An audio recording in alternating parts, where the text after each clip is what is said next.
What's up? Ladies and gentlemen, welcome to another exciting edition of Ringside Rants on a Friday. I repeat, on a Friday. Night, baby. F-R-Y-D-A-Y. Yes, Friday night. And we are live. And we are on Facebook and YouTube. Well, not on Facebook. We're on YouTube. We're on our podcast. We're talking about wrestling. We're talking about all the shit that's happened this week. And from Monday Night Raw to And also, haters can go fuck themselves. Wait, what happened? Our haters. Oh yeah. Anyway, so, and not only that, I also want to talk about what happened on Dynamite. People were upset about the main event between Roderick Strong and Swerve Strickland, which I get it. I get it, but they didn't give us a reason why that should happen. It would be a banger of a match, and it was a banger of a match. And it was a very good match. It was an awesome match. People were just mad though, man, because it didn't have no build up. Like, why is he there? Storyline or anything? You know, you're basically. Honestly, what's so mad? You're getting a free pay-per-view match on live television. Well, not only that, too, man. If you take a look in consideration of everything on Monday Night Raw, they throw matches there all the time. Correct me if I'm wrong. Like, they'll have random matches for no reason. Oh, here's another thing. Apparently, critics were so butthurt about NJF, re-signing with AEW. Like, he's making a lot of money. You would be saying the same thing if he signed with WWE, making a lot if he got paid more to go to WWE. It's a bunch of fucking hypocrites. What if Becky Lynch leaves WWE and goes to AEW? What are people going to say then? They're going to be upset. I don't see it happening. I don't see it happening. I don't see it happening. I don't see it happening, but theoretically, if it did happen, yeah, people the lose their world shit. would lose. A lot of people would lose their shit. Yes. Yeah, in the word of Cornette, what the fuck, right? In the words of Cornette, why? Why would you go to an outlaw promotion? For money, that's why, dumbass. I mean, that's why Will Ospreay signed with AEW plus a better schedule, and that's what Okada did. Yeah, and plus they got two Ferraris, or is it Lamborghinis? Lambos. I think they're Murcielagos. No, Okada got a Lambo. I think Ospreay got whatever he wanted. Yeah, he actually got two Lamborghinis. Ospreay did? No, Okada did. Plus that last night, plus that the following night, he got another one, a gift from the Young Bucks. That was probably already his car. So. Yeah. And then, dude, I love the excitement on his face. Like, thanks, I really like it. Well, that's why I consider Okada the Ric Flair of Japanese professional wrestling. He has the bleach blonde hair, the robe, in the fast cars. Mm-hmm. Who else likes that? Ric Flair. Yeah, and Okada don't have the women running around him. Or men. The thing is, he's married to a J-pop star though, so he can't really do that anymore. Okay. Yeah, his wife's. Who would have thought his wife's a Japanese idol? Yeah, she's very beautiful too, and she looks almost kid-like in some. That's what a lot of idols are. They always look that way, and plus, she's also a voice actress for anime as well. Yeah, and the cool thing about Okada, people don't understand, is he came to AEW to get away from the hustle and bustle of New Japan, and Takeshita, and people are saying that he's unhappy in AEW, which I see it, but he's still putting on hell of a matches, dude. Like, every match he's been in has been one hell of a match. He hasn't stopped. He's unhappy. I just think he's just slowly getting where he needs to go. Dude, that match with Will Ospreay was phenomenal. The match he had with was it Bryan Danielson? No, it wasn't Bryan Danielson. It was Jon Moxley. That was awesome. What do you think about Ethan Page showing up on NXT? We talked about that for a second, man, and I'm gonna be honest with you. I think it's cool that Ethan Page needs to work, Oh, dude, Ethan Page is a phenomenal workhorse, man. Will he ever be a main eventer? Time will tell. No. Time will tell. I'd say time will tell. I mean, he's still young. He's still young. He's still in his prime. So who knows? And I'm gonna be honest, dude. I really, really, really love the fact that they're actually pushing him the way they are, because let's be honest, he deserves it, dude. He really deserves it. And I'm gonna go back over here and check on our YouTube status and see if our make sure our I broadcasted us. I basically hoard us out to Facebook and Instagram. Yeah, I'm glad you did that. I'm trying to find our video, and I found it. well, I'm trying to make sure it ain't for kids, if you know what I'm saying. No, it is not made for kids. Hey, there we go. Boom. Want to make sure it ain't made for kids. That's what I was worried about, and I'm happy now. I can come back. I can come back to us now. All right. Yay. Yeah, we got kicked off last week. Yeah, dude. Yeah, dude. It was crazy, bro. It was crazy. YouTube said we were streaming for kids, and damn it, we weren't. And all our videos got unlisted. Every last one of them went unlisted. I was like, yeah, let me fix this shit real quick. So I had to go in there and fix it. So we got demonetized for a second. Oh, we're not demonetized. We ain't been monetized yet until our kick-ins from W actually kick in. Oh. Speaking of which, Josh, you done anything with our sponsor, W Energy? I'm sorry to say I've been busy all this whole week out. You know what? I'll get on this Sunday. I'll get our codes for everybody to get their the promo codes. For awesome. I still haven't received my package from W Energy yet, so I'm still waiting on that as well, gentlemen. Hopefully, it will be here soon. It said it's out for delivery. Whatever the fuck that means, right? Right. So, and another thing too, here we are talking about wrestling, and the next big show that I think is this weekend, or is it next weekend? Next week. Next weekend is Clash of the Castle. What about Clash of the Castle? Clash of the Castle. This week? Yeah. This week also, I think tomorrow night is the NXT Breaking Ground or whatever it's called, Breakthrough something. Mm-hmm. Shit. Yeah. Here I am trying to figure out. I don't even know. Hold on, let me double check. I'll find out. It's kind of hard to. Yeah, it's kind of hard. There's like 3 pay-per-views every weekend now. Battleground will be on the 9th, which is a Sunday. So that's what we have. And Clash of the Castle will be. Dadgummit. Clash of the Castle will be. Oh, that's last year's. That's 2 years ago. Holy shit, dude! They don't even have last year's on here. Okay. Well, they only have one from 2022. I thought they had one last year too. I guess I was wrong. Yeah, last year because that was McIntyre last year. McIntyre and Roman Reigns. That was 2022, actually. Yeah, 2023 had Sheamus and Gunther, I thought. Is banger after banger after banger. And he called him Tappy McTap Tap. That's Sheamus for you, bro. Dude. And did y'all see Drew McIntyre's visit to the WWE headquarters whenever he was walking through and goes, I don't know if I can get to that door.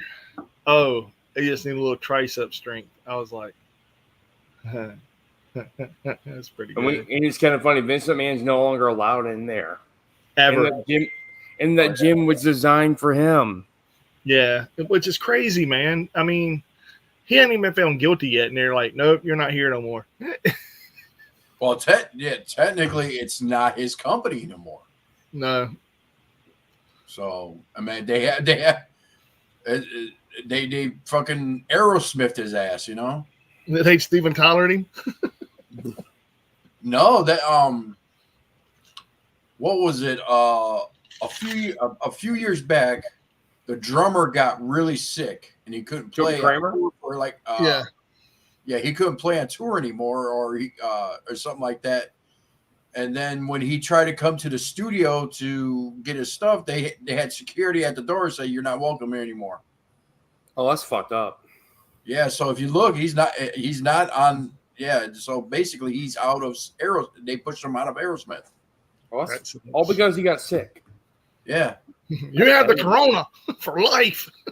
Oh, dude, You know what's crazy? The same thing happened with one of the former members of Nightwish. It was the second vocalist. She got fired because she got pregnant. Yeah. She had to maintain her image, and she didn't maintain her image, and that's why they fired her. They had it written down in the contract. I actually saw that, and she said it was bullshit that they could actually do that, but you signed that contract. That it was written, so it was kind of a shitty move. Shit. It's just pure pettiness, man. Like it's not shitty, but you don't have to be a dick about it. It's shitty, but at the end of the day, you signed a contract knowing you shouldn't have done this, that, and the other. But just wallow. It is what it is. Anyway, I do not know what the code is going to be yet, Tamale. I have no clue at all what the code is going to be. I think it's like 15% off, ain't it right, Josh? Yeah, that will be 50% off for our viewers. Yeah, please. And we get the other benefit. And right now, I'm still waiting on the energy drink shit to get here. I get a shaker and 5 other things. But here's some other news. I found out New Japan Pro Wrestling had a press conference back on the 4th, and they want to increase their business partners' strength with AEW even further. Yeah, because nothing against New Japan. They're great. If they had the better resources, I'm sure they would be able to keep a lot more wrestlers. Yes. And that's why they're doing it. It's helping them benefit. You know, this is benefiting, helping them get more money and stuff, just as much as AEW. And because AEW has a bigger company, and Tony Khan is a fan of New Japan. He sure is. Now, what about the TNA debacle with Eric Bischoff? What he said about him? Did y'all read about that? Did y'all hear about that? No, I didn't see it floating around. Enlighten us what he said. Well, he said that TNA's television deal isn't nothing spectacular, and that's why they are where they are, and they won't never go no bigger because of that, and they don't have no revenue coming in besides the television deal. That's why they don't tour as much. That's why they don't have all the big name people as much, but they'll always be where they're at because of that. Now, and I'm just worried about WWE buying them out. So this is where it gets trippy. You do know they have a streaming deal with Anthem has a streaming deal with Endeavor. Endeavor, yes. Same company that owns WWE and UFC. Yes. They're using their streaming platform service that they own, that Endeavor TKO Holdings own, which they don't even use it themselves, which is crazy because they use the ESPN app and they use the cock for WWE, which is mind-boggling. If they have their own streaming platform, why not use it? You know, exactly. I mean, the Peacock it's one of the worst streaming apps for professional wrestling ever. Plus, I don't like the commercials they add in between the premium live events. See, I don't have that. I have the actual $9.99 where they don't have none of the stupid ads. Thank God. And I get it free. What do they show minus the commercials? The what now? What do they show minus the commercials? During in middle of the matches, they show build-ups. That's all they do. They show the build-up to the matches like the old school WWF Coliseum home videos used to do. You don't see that on the Peacock.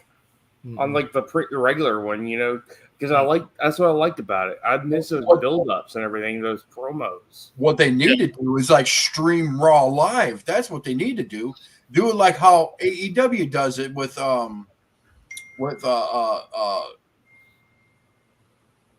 TNT and TBS is when they're because if you're watching it live, you get you know how they switch to commercial, but yet there's on the screen it's still showing the event going on. If you're watching it through the actual app, you can they'll say we're going to commercial. Picture. On the app, it doesn't do that. They're still commentating on the match, which is actually some of the funniest shit is on that. They just roasting because they're not live. They're over just roasting each other live on the app, and it's fucking hilarious with some of the shit they said. Okay, now speaking on the TNA thing and the app thing and everything, they're having a $4.99 discovery deal for the first month. and you get, I think, Slammiversary for free.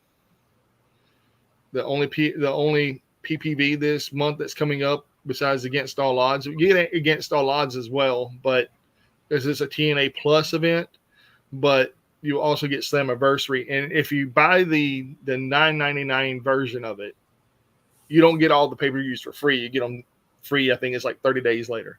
So like the XPW thing. Now, well, the thing is that right now, are they even gonna make it to Slammiversary? I mean, like right now, their touring schedule, like the last dates before all the firings happen, is in August. They have no dates after August. Well, they're going to, because their big pay-per-view is going to be Bound for Glory. Everybody knows about Bound for Glory, and they're trying to host it in Canada again. And they've already hosted it there in Canada before. And I think Slammiversary is going to be held in Canada as well. I think because, Anthem's based out of Canada. Mm-hmm. I mean, that's where they're at. And they're looking to buy it or trying to find a place like what AEW is doing in Arlington, Texas. They're actually using an actual small venue to host Collision and Ring of Honor, which is a smart thing to do, in my opinion, for right now, before they go to All In. Welcome to our welcome new viewers. So, yes, welcome. And with that being said, chime in and say hi. Chime in and say hello. Good day to you. Watch me enjoying White Castles. I hate you. I hate you so much. We have a crystal. We have a crystals, man. That's all we got. I love crystals, man. We got one over in Pascagoula. Yeah, we got a bunch of crystals here, dude. But it's not a White Castle. I think White Castle came before crystals. Yeah, it did. Oh yeah. We never have. If you go further north, they have White Castle. Yeah, well, he lives up north, bastard. Rub it in our face. Hey, you guys got Waffle House. We got White Castles. All right. Hey. You can go to Waffle House if you want to and eat their chili, dude. You go straight to the bathroom. It's like X-Lax, bro. Liquid X-Lax right there. Bam. You also don't forget Taco Bell. Well, Taco Bell, dude, that's everywhere. But up there where Josh is, my town doesn't even have a Taco Bell. We're so poor. My town's so poor. Oh, you're not missing anything. Just go to a regular Mexican restaurant, man. Last Taco Bell in my town we had closed down in 2002. What about this, Josh? What? You'll have a Big Boy burger up there, don't you? Oh, no, we don't got Big Boy. Oh, you don't? Kentucky does. Kentucky has a Big Boy. Have you had Mindy's Bakery yet? Mindy's? No, I haven't been there. I know where it's at, but I haven't been there. Drew McIntyre has. We only got we just got like Sonic here like about 10 years ago. Dude, Sonic has the best slushy deals ever, dude. Yeah. Their Route 44 slushies are the bomb. I know. That's the messed up part is like I know they're good, but I can't have it because the sugar. Yeah, I know. They're so fucking delicious. They're so fucking good. Especially on one of these hot days that we have down here, dude. That's like 90 plus degrees, and you're like, a lemonade slush sounds good. And then you go, and then the guy goes, "Can I take your order?" And you go, "Yeah, I like a Route 44 lemonade slush." He goes, "Hold on." And then he comes back and he says the McDonald's words. "Our slushy machine is down. Is there anything else you want?" That's how it is at McDonald's, bro. No, no, I don't. No. Can you go fix it real quick? Like, what do you need? You need a crescent wrench, or you need a what does it need? A swift kick in the nuts? I mean, what does it need? What is the part it's missing? What is the part it's missing? Yeah, keep throwing it in my face, bro. Keep throwing it. You know what? We're gonna take you straight to the Waffle House, man, and let you get some liquid diarrhea and you called chili. Oh shoot, man. Dude, all the Mexican food that I eat, man, shit, they ain't nothing, man. I'm a tank over here. Yeah, dude, that's what I said too, bro. Until I ate Waffle House chili, dude, I live like 2 hours away from New Orleans, man. You're talking to a kid who's been eating crawfish since he was 3 years old. There you go. Oh, Shark's chicken.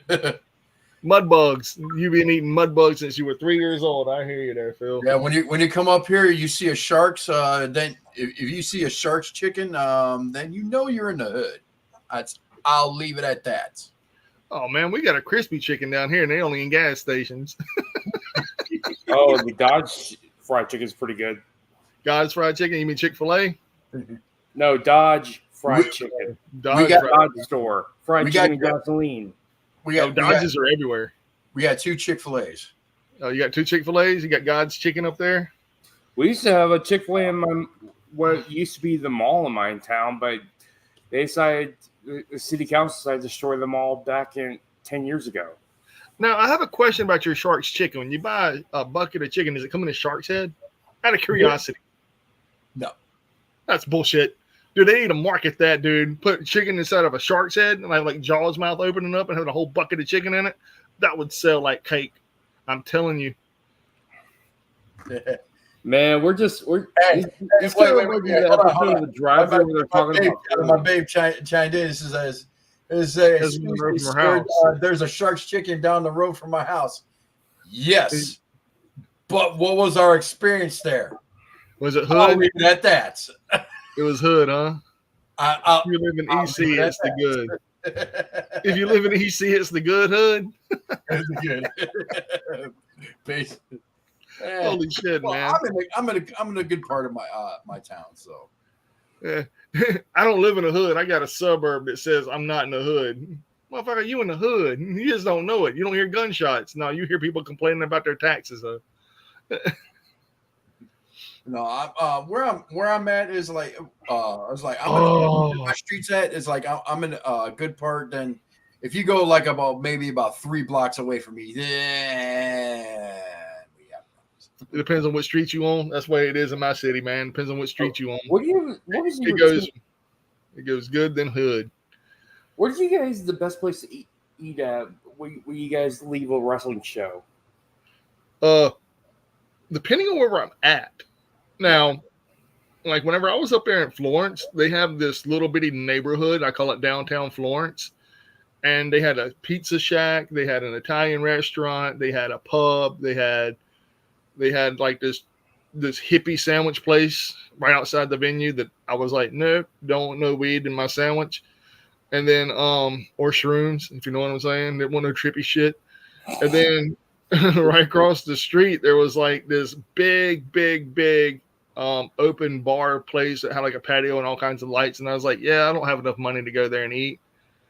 Oh, but yeah, one of my friends actually it was at a bar grub place. He ran into Jeff Jarrett there back in Hattiesburg. Oh, best story I had after a show. I'll get you. I'll tell you where I go eat after a show.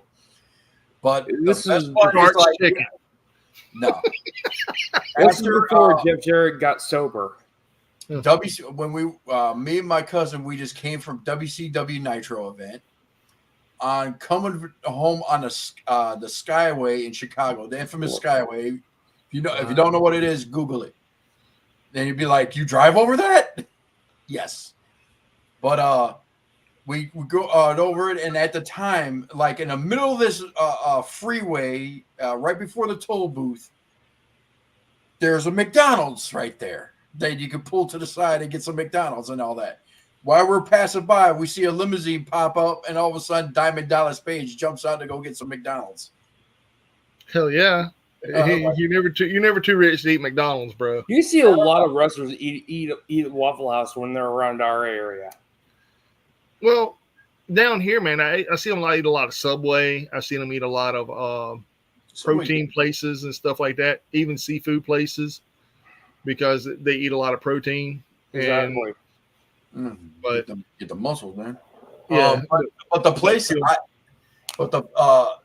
the place I like to hit after a wrestling match, after a wrestling event, is Portillo's. I mean, you hear a lot of people talk about it until you come up north and experience it yourself. It'd never be the same. You never look at a roast beef sandwich the same again. Oh man! Unless you look at a gold. Come on, bro. Come on. Come on, man. Really, bro? Come on. And until you have a deep dish pizza. Oh, right. So I told you about my experience there whenever I came through Chicago and I wanted to eat a deep dish pizza. And we pulled over in the middle of right before Chinatown. right up from Chinatown, and right before you got to the actual downtown of Chicago. Yeah, it was right outside the subway entrance. It was a little hole-in-the-wall pizzeria, and it was tomato sauce in a can dumped on top of a pizza, covered in cheese, and then more tomato sauce dumped from a can, and then more cheese, and then tomato sauce, and that's all you had. And it was covered in pepperoni. Oh yeah, so, just whatever you do not yell at a drive-through woman that works at Dairy Queen. Why would you want to do that? Jim Cornette did it back in '94. I saw the video. I don't want to hear about Jim Cornette. You ever see the video? It's quite hilarious. You went to the wrong pizzeria. The one you want to hit in Chicago is Lou Malnati's. Lou Malnati's. That sounds gangster as shit. Oh, fuck it is. But bam. That reminds you of you want a deep dish pizza. I'm talking about the fucking slices are at least this damn big and this fucking fat of sausage, cheese, and fucking tomato sauce. Man. Speaking of pizza places, what I'm talking about, clogging your arteries right there. But yeah. Speaking of pizza places, I actually went to this when I was staying in Dallas for like a weekend and everything. I was at this event called Texas Frightmare. I was staying with with someone country. Well, this girl we tried, just didn't work out at the time. Well, we ordered pizza from this Mexican pizza joint called Pizza Patron, and they had to pay in pesos. What now? Pizza Patron, PATRON. It's a Mexican pizza joint. Not only pay in cash, you can also pay in pesos. Fucking right. Was it any good? That's the question. It's a really good pizza. It kind of reminds like the Mexican version of Pizza Hut. Nice. Well, my favorite pizza from Pizza Hut is the Mexican pizza, dude. I'm not even gonna front. That is the best pizza on the Pizza Hut menu. And I tell you another great pizza that used to be here, man. We used to have a thing called don't say Little Caesars. No, it was a mom and pop shop, man, and it was called Benzi's Pizza. We have a couple of those here in my town. Benzi's? No, we do have like a couple of mom and pops. It's called New York Pizza. They have one here in my town. They have one in Gula, Ocean Springs, and I think it's one in Biloxi as well, inside the mall. Yeah. But Benzi's got closed down here, and I was so upset, dude, because they had this thing called the Giant Pizza, and it was 48 inches around. And you're talking about a big-ass pizza for cheap, dude. It was like $25, dude. It was man, that's going to be like that fucking big. Jesus. Dude. I'm going to be honest with y'all. It was phenomenal, man. And their sauce was it was not sour like marinara sauce is on a pizza. It was very, very sweet, almost like a pomodoro sauce. So good. And all the ingredients were fresh. And the guy who owned it was actually Italian. So, man, it was phenomenal. That was the same people that owned the mom and pop shops around here in New York. They're Italian. Oh, yeah. Giordano's. That's another good pizza place up here. That's another piece of place to hit. Giordano's, Lou Malnati's. Yeah. Or the other places you want to hit, you'll see people. There'll be like little hole-in-the-wall pizza places around here, but you'll see a line going out the door of people waiting to get a pizza. That's the ones you want to hit. Wow. I just found out that the match for Classic House between AJ Styles and Cody Rhodes will be an I Quit match. Yeah. We all know who's going to win that match. It's going to be Cody Rhodes. AJ's on his way out the door. They're saying he's going to retire as a WWE star. I don't see that in the foreseeable future. He may never say never. Never say never. I see him going to AEW. Oh, yeah. And also, Andrade is now the new Andrade El Idolo is now the defeated Ricochet. He's now the new Speed champion. And there's reasons behind that. They're saying that he may be on out the door too. And they're saying well, talking about Ricochet, not Andrade. Ricochet. Oh. Yeah, apparently Andrade, there's rumors going on that Andrade is unhappy with his time in WWE, and I can see it. Mm-hmm. Yeah. I mean, he's basically in catering and doing the speed. A 3-minute. Come on, Triple H, just bring back the Cruiserweight Championship. No one wants to see a speed. Well, they're trying to find this new generation has zero freaking attention span. They have zero. They don't like long matches. They have the attention span of a goldfish. Well, they waste about a 3-hour Raw. They waste about an hour of it on fucking talking, man. It's like I don't want to see. I don't want to. Yeah. I want to see someone fucking beat the shit out of each other. I want to see some. Yeah, you trash talking about, but you can talk the talk, but can you walk the walk?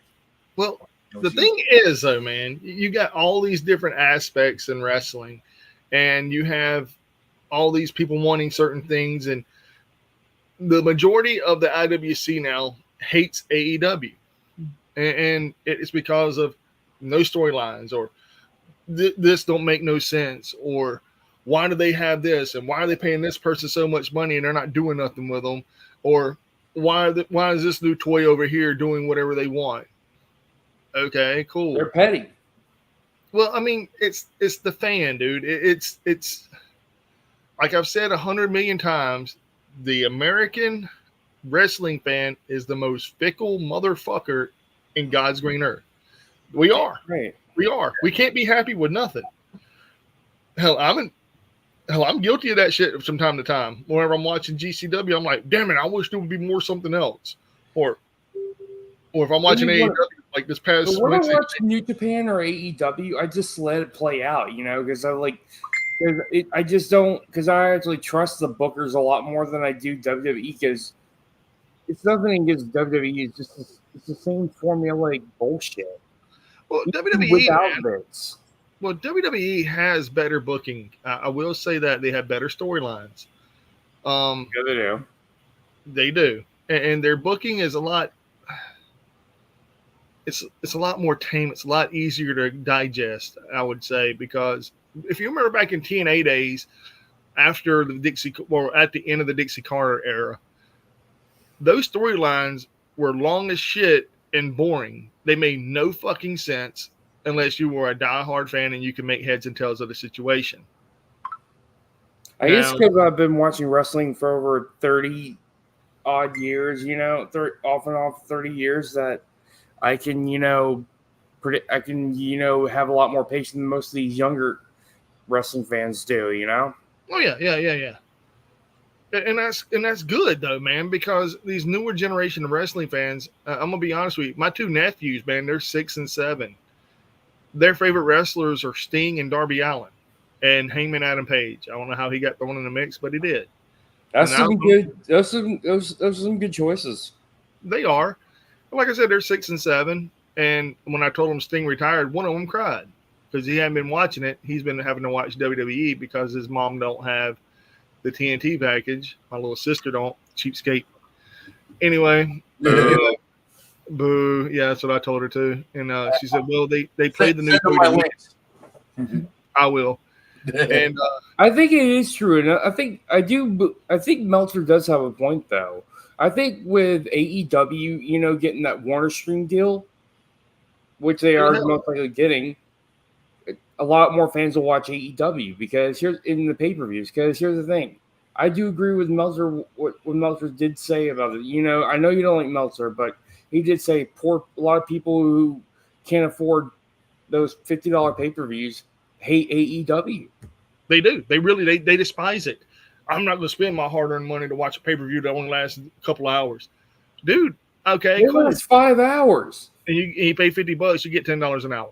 Okay? And WWE gives me 3 hours and I pay $10 a month. Okay? But are you really but you're really paying $10 for more than just WWE. You're paying for everything else on that streaming service. Now, go ahead. You were saying something? I got my money's worth the last pay-per-view with Double or Nothing. Oh, yeah. I did too. I'm being honest, man. I have no issue with anything AEW has been doing. People were pissed off. MJF showed up first on Wednesday night. Why? Man. Why are you mad? At least they give you what you came for right there off the rip. They're not trying to get your money or get your viewer rating. They're getting you right. Is this AEW fans or WWE fans? They got mad. Oh, WWE fans or AEW. I don't know which ones it was, dude, but they were upset. They wanted him on Raw or SmackDown. That's why. That's what WWE does all the time. Right off the bat, they got somebody over there talking for like 30, 40 minutes. But if it's a person returning or a person that's going to be advertised, they'll be here next. They'll be here next. And they show up at the very end of the show. CM Punk. When Cody Rhodes did it last WrestleMania. You know, when he first showed back up after WrestleMania. Oh, Cody Rhodes will be here Monday night. He'll be on our show Monday Night Raw. When did Cody show up? He didn't come out first. He came out at the very end of the hour number 3. Oh, you remember when Veer Mahan was supposedly coming to Raw? Dude, they did that for months, bro. Months. Did he even come? Yeah, he left just as quick as he came. It was just a waste of time and money. It was not really money. I wouldn't even say they wasted any money. All they did was waste time. They wasted a lot of creative effort. It was just like Vince was beating a dead horse, like bam, bam, bam, bam, bam, bam, bam. Do y'all remember the era of the GTV era that had no whatsoever payoff at the end? Or they did like the secret cameras and all that shit. Yeah, that had no payoff. They did it for like 4 or 5 weeks in a row. You're like, who's behind GTV? And then nothing. Yeah, they just disappeared. It's like. I think the last tweet cam. Busting that chick out or something like that. Yeah. Val Venus was like, did make one cameo appearance, like with when Eddie Guerrero was sleeping with the Godfather, fooling around with the Godfather's hose behind China's back. That was during the GTV era. It lasted for like 2 years. GTV? No. Yeah. It lasted like 4 weeks, 4 or 5 weeks. No. It lasted from 1999. It came back for a little bit back in 2000, around late 2000. They still didn't have no payoff though, man. It never paid off. The last one I remember is when one of the headbangers was accused of beating his woman, and they busted her out for putting makeup on, saying that she did all that. And I think that was the last segment they did. Well, they also dressed up, mock the Dudley Boys as well. I remember that. That was also one of their last segments. They ended up jobbing to the Dudley Boys on their way out of WWF. And then they also had the Val Venus thing, beaver cleavage. Oh my God! No, that was Mosh that was doing that. Yeah, dude, that was so terrible. That did not. I remember they tried to do the one segment live, and he's like, "Man, I can't do this." Yeah, he couldn't do it. Everybody's like, this was like some Jerry Springer bullshit, man. Dude, the Beaver Clemens gimmick, it reminded me so much of, y'all probably going to hate me when I say this, but it reminded me of Bloodhound Gang in a wrestling format. Oh, my God. Am I wrong, though? Am I wrong? You're not. Mom and Dad, this is Chasey. Chasey, this is my mom and dad. Now show them. Show them titties. Dude. Kind of money, dude. It makes you think of that song, The Bad Touch, now. I was in middle school when that song came out. Let's do it like they do on the Discovery Channel. Do it again now. When was that? 2001? 2000. 1999 and 2000. I remember One Fierce Beer Coaster. The CD looks like a beer coaster. God almighty, dude. They were great, man. They were really, really great in the late 90s, early 2000s. And Wolfpack was even better, man. They even had the uncensored version, I own it, of what's her name? The porn star that was in the big 90s. What was her name? She was on everything. Jenna Jameson? Yep. Yeah, she's on the cover of the X-rated version of the Wolfpack CD. Oh. Oh, also, I just want to say that Jenna Jameson does not. She didn't age well, bro. She did not age well. No, I'll tell you who did. I will tell you who did. And she's not a porn star. And she is smoking hot. And I hope she watches this. And that's Gina Gershon. That lady is smoking hot. Jasmine Sinclair's aged well, pretty. Yes. Well. Yes. And also, let's see. There's another one. Oh yeah, Tylene Buck, aka Major Guns. She's always been beautiful, though, man. Mm-hmm. She reminds me of like an aunt, like one of your best friend's aunt that you always like wanted to sneak in and like get a peek of. Like, dude, that's your aunt, bro. Hey, I think Jacqueline's videos like that now. For a woman in her 60s. What? I think Jacqueline's aged pretty well for a woman in her 60s. Oh, Jacqueline's beautiful, man. I'll tell you another beautiful woman, Terry Reynolds. She aged very well too. Yeah. Well, she left the business at a high point, man. So all that stress didn't get to her. Yeah. Unlike what's her name that's in jail right now, Sunny. Dude, she looks like a meth addict.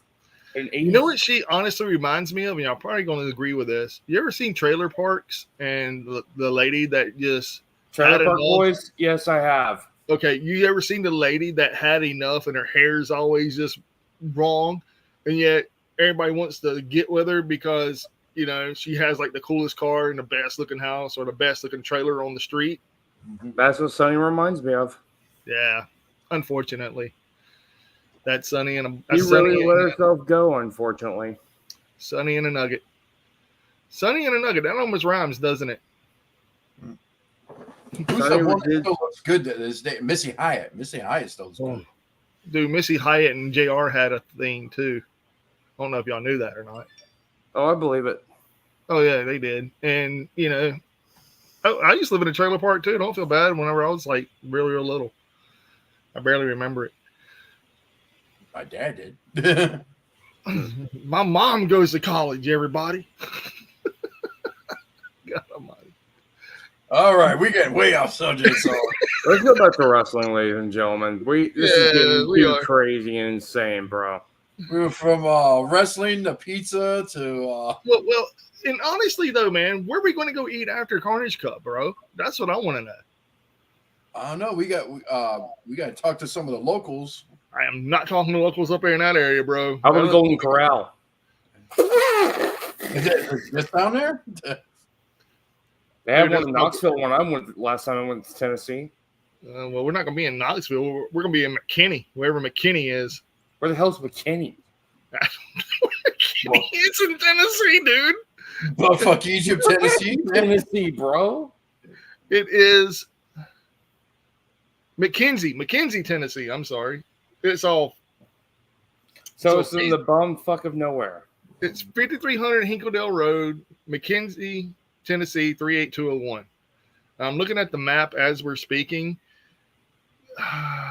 There's Liberty Hill Baptist Church, the cemetery, another cemetery, the Bella Barn of West Tennessee, Yoder's Country Store, which I'm pretty sure I don't want to eat there. Oh, look, dude, we go eat at Bobby Gee's Diner. Bobby Gee's Diner. Let's see about this place. View on Google Maps. I don't want to view it. I want to know about it. Oh, dude, it looks like a throwback to the 1950s. Like, legit. Like are you able to get in there? I don't know, man. Rewind. They actually serve our kind. They told me I can't walk in front of me and you walk behind me, man. They told me I couldn't view it. What? I want to see the menu. Patience is a secret to good food. Stuffed tomato. It's a rewind. The 50s and 60s, a blast from the past. The menu, the printed menu. They have breakfast, lunch, and they don't have anything after that. So it's well, hell, dude. Stop serving. There's somewhere we can eat beforehand. Wow, the hamburgers are $10 a piece. Jesus. Wow. They better slaughter the cow right there, man. Yeah, no kidding. They even have a senior citizen menu that Josh can eat on. What the fuck? That is just wrong, dude. I am not a senior, man. Hey, dude, but hey, man, you get your hamburger and cheeseburger for $8. I'm just messing with you, Josh. I'm just messing with you, man. Just for that. Just for that. Listen.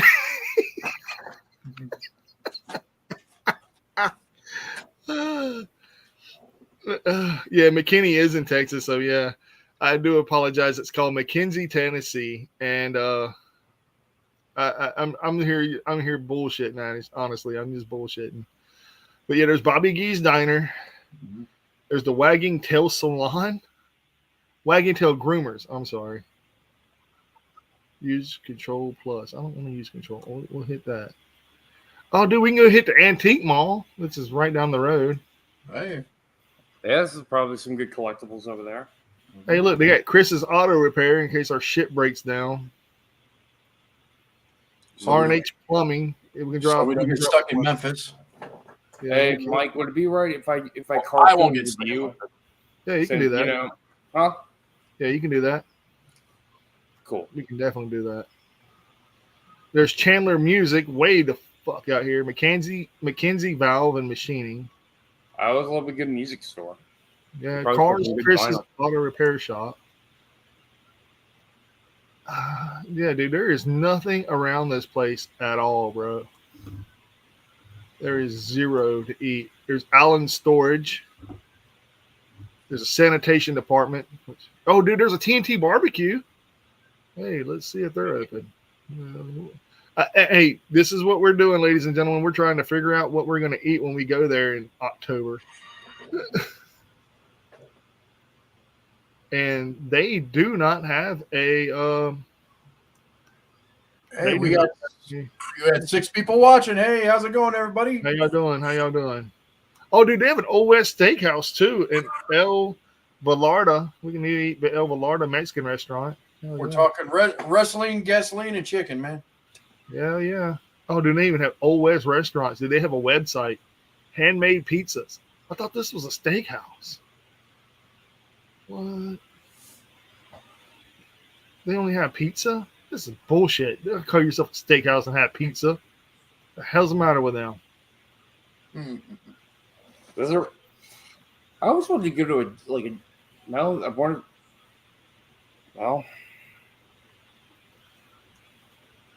Oh, they do. Oh, they do have steak. Holy crap, bro. They have a cowboy pork chop, 20-ounce bone-in ribeye. Dude, these make my mouth water, bro. God damn. They have a spicy sirloin. I can give them a spicy sirloin. Hell yeah. T-bone. I'll show them a T-bone. Bro, I'm so happy about this. I wouldn't mind trying one of those steaks that have a tomahawk bone on them. Dude, I'm pretty sure that would be real expensive. Why don't they sell porterhouses here, man? Their filet mignon's only $34. That ain't bad. Their 20-ounce bone-in ribeye is only $29. So, that ain't bad at all. And their T-bone's the same price. I'll probably go for that 20-ounce. I'm pretty sure they have a porterhouse too, if I'm not mistaken. These are the house specialties. The pizzas, do they have Jesus? Okay, they have all the cheese. They have all the pizza you want. Old West. I don't even know what an Old West is, but they have it. Yeah. Okay. So who's gonna watch the pay-per-view this weekend between Evil and John Moxley? Yeah. Now I have a question for you, Phil. Me and him are looking for it. Did MLW have their Atlanta show already? I don't know, but I can probably check that out though. Because I know Tarzan Duran's part of it, and I don't know if it's already happened or not. And I think that's where we're going to eat at, dude. OS Steakhouse. At least one of the nights we're going to be there. I think that'd be kind of good. What do y'all think? Yeah, the name of the pay-per-view, the show is called Dominion. It's NJPW Osaka, and you're going to have and the main one of the other matches is going to have Taiji Ishimori against Desperado. El Desperado, that's a good one. Yeah. So tell us about that fancy steakhouse you went to there, Josh. Which fancy steakhouse? Oh, we went when we went to Chicago. We went to Chicago Days of the Dead horror convention. And we went to we got a hotel next to the event where the event was being held at. And it's like when we walked in there, it's like while we're walking by this place, we smell that steak smell. And it's like, ooh, that place smells really fucking good. So we checked in. Then I was like, all right, went down because the restaurant's right connected right to the hotel. We get in there. You ever just walk into a place and just realize that you just walked into a rich man's diner? I think I have. It's like, let me. How can I explain it? You ever see one of the movies where you see the restaurant just got the hustle and bustle? Like the waiters just moving staff is like you thought it was just only in the movies. No, this actually fucking happened. I was like, we got sat in the corner, and this wait staff is just going back and forth, running all over the place, getting orders all over. It's like, and like wow, we walked in there, and it's like we were just so out of place. Then we looked at the menu, then we realized it's like, yeah, we are at a rich man's. We're at a rich man's restaurant, and I think I ordered the cheapest steak they had. Damn, dude.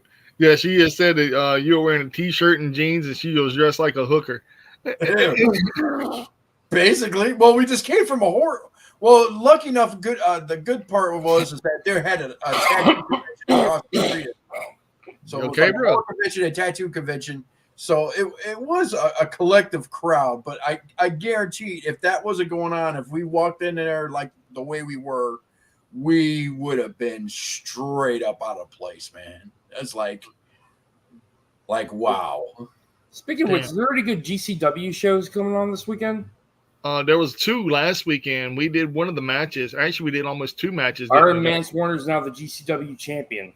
I showed that on Tuesday. If you were on the second half of our show, I watched a little bit of it and everything. I was so sad. Tuesday. I don't know. Something happened at work. I got really sick. I had a headache, and I started.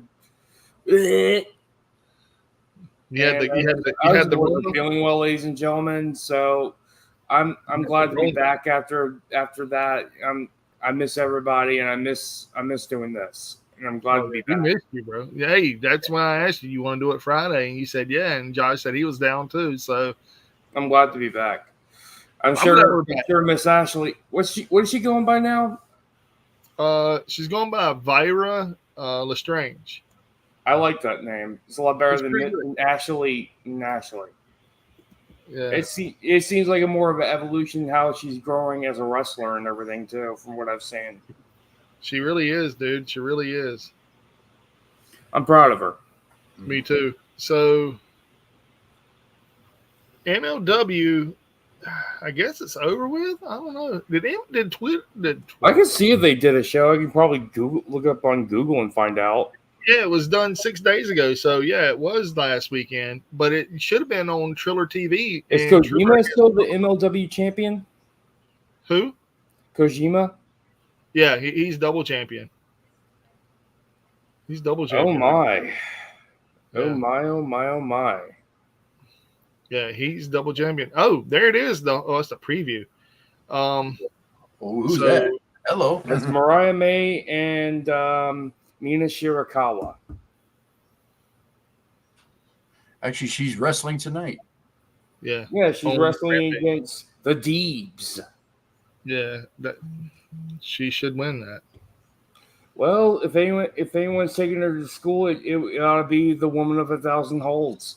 No, well, that's just rampant. No, I mean she's actually wrestling live at Black Label Pro in Chicago. Right? Well, I just got a notification. Or Serena. Mina Shirakawa. Yeah. I can't even say her name. It's Shirakawa.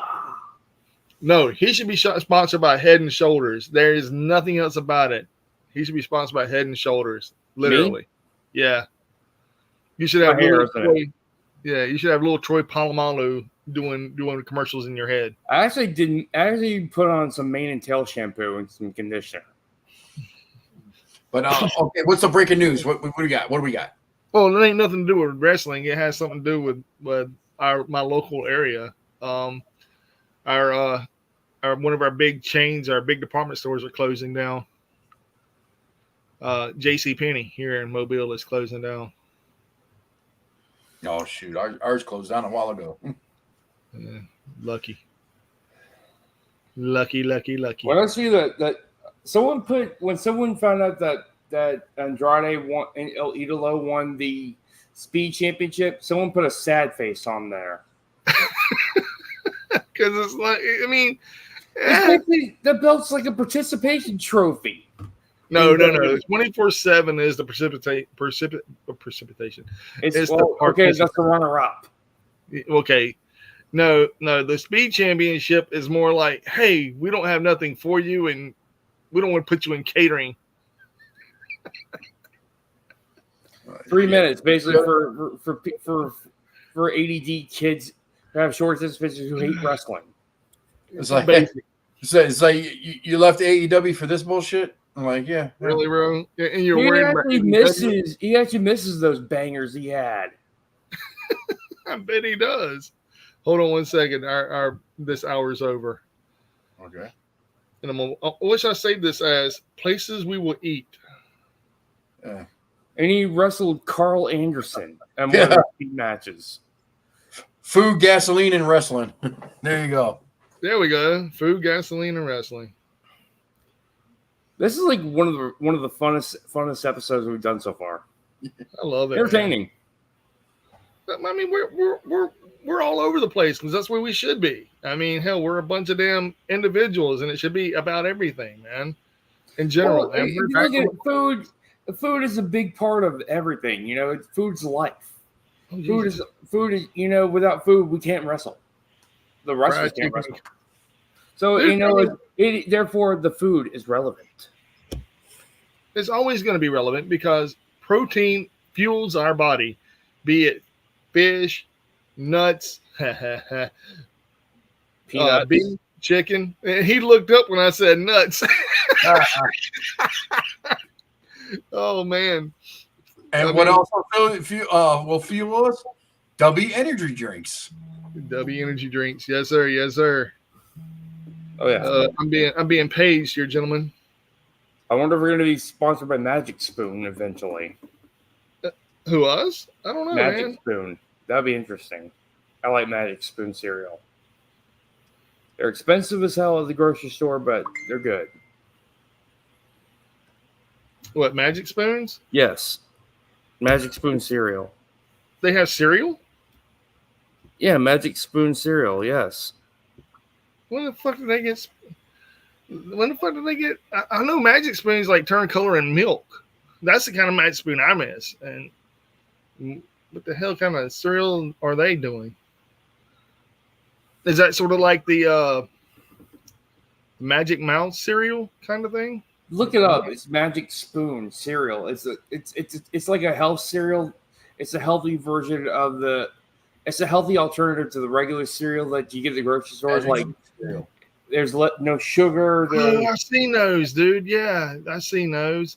They're keto. They're keto cereals. Okay. Yeah, they're keto friendly. They're no GMOs.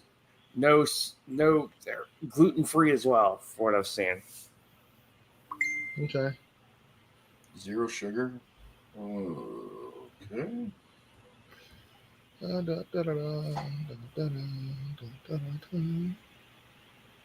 All right.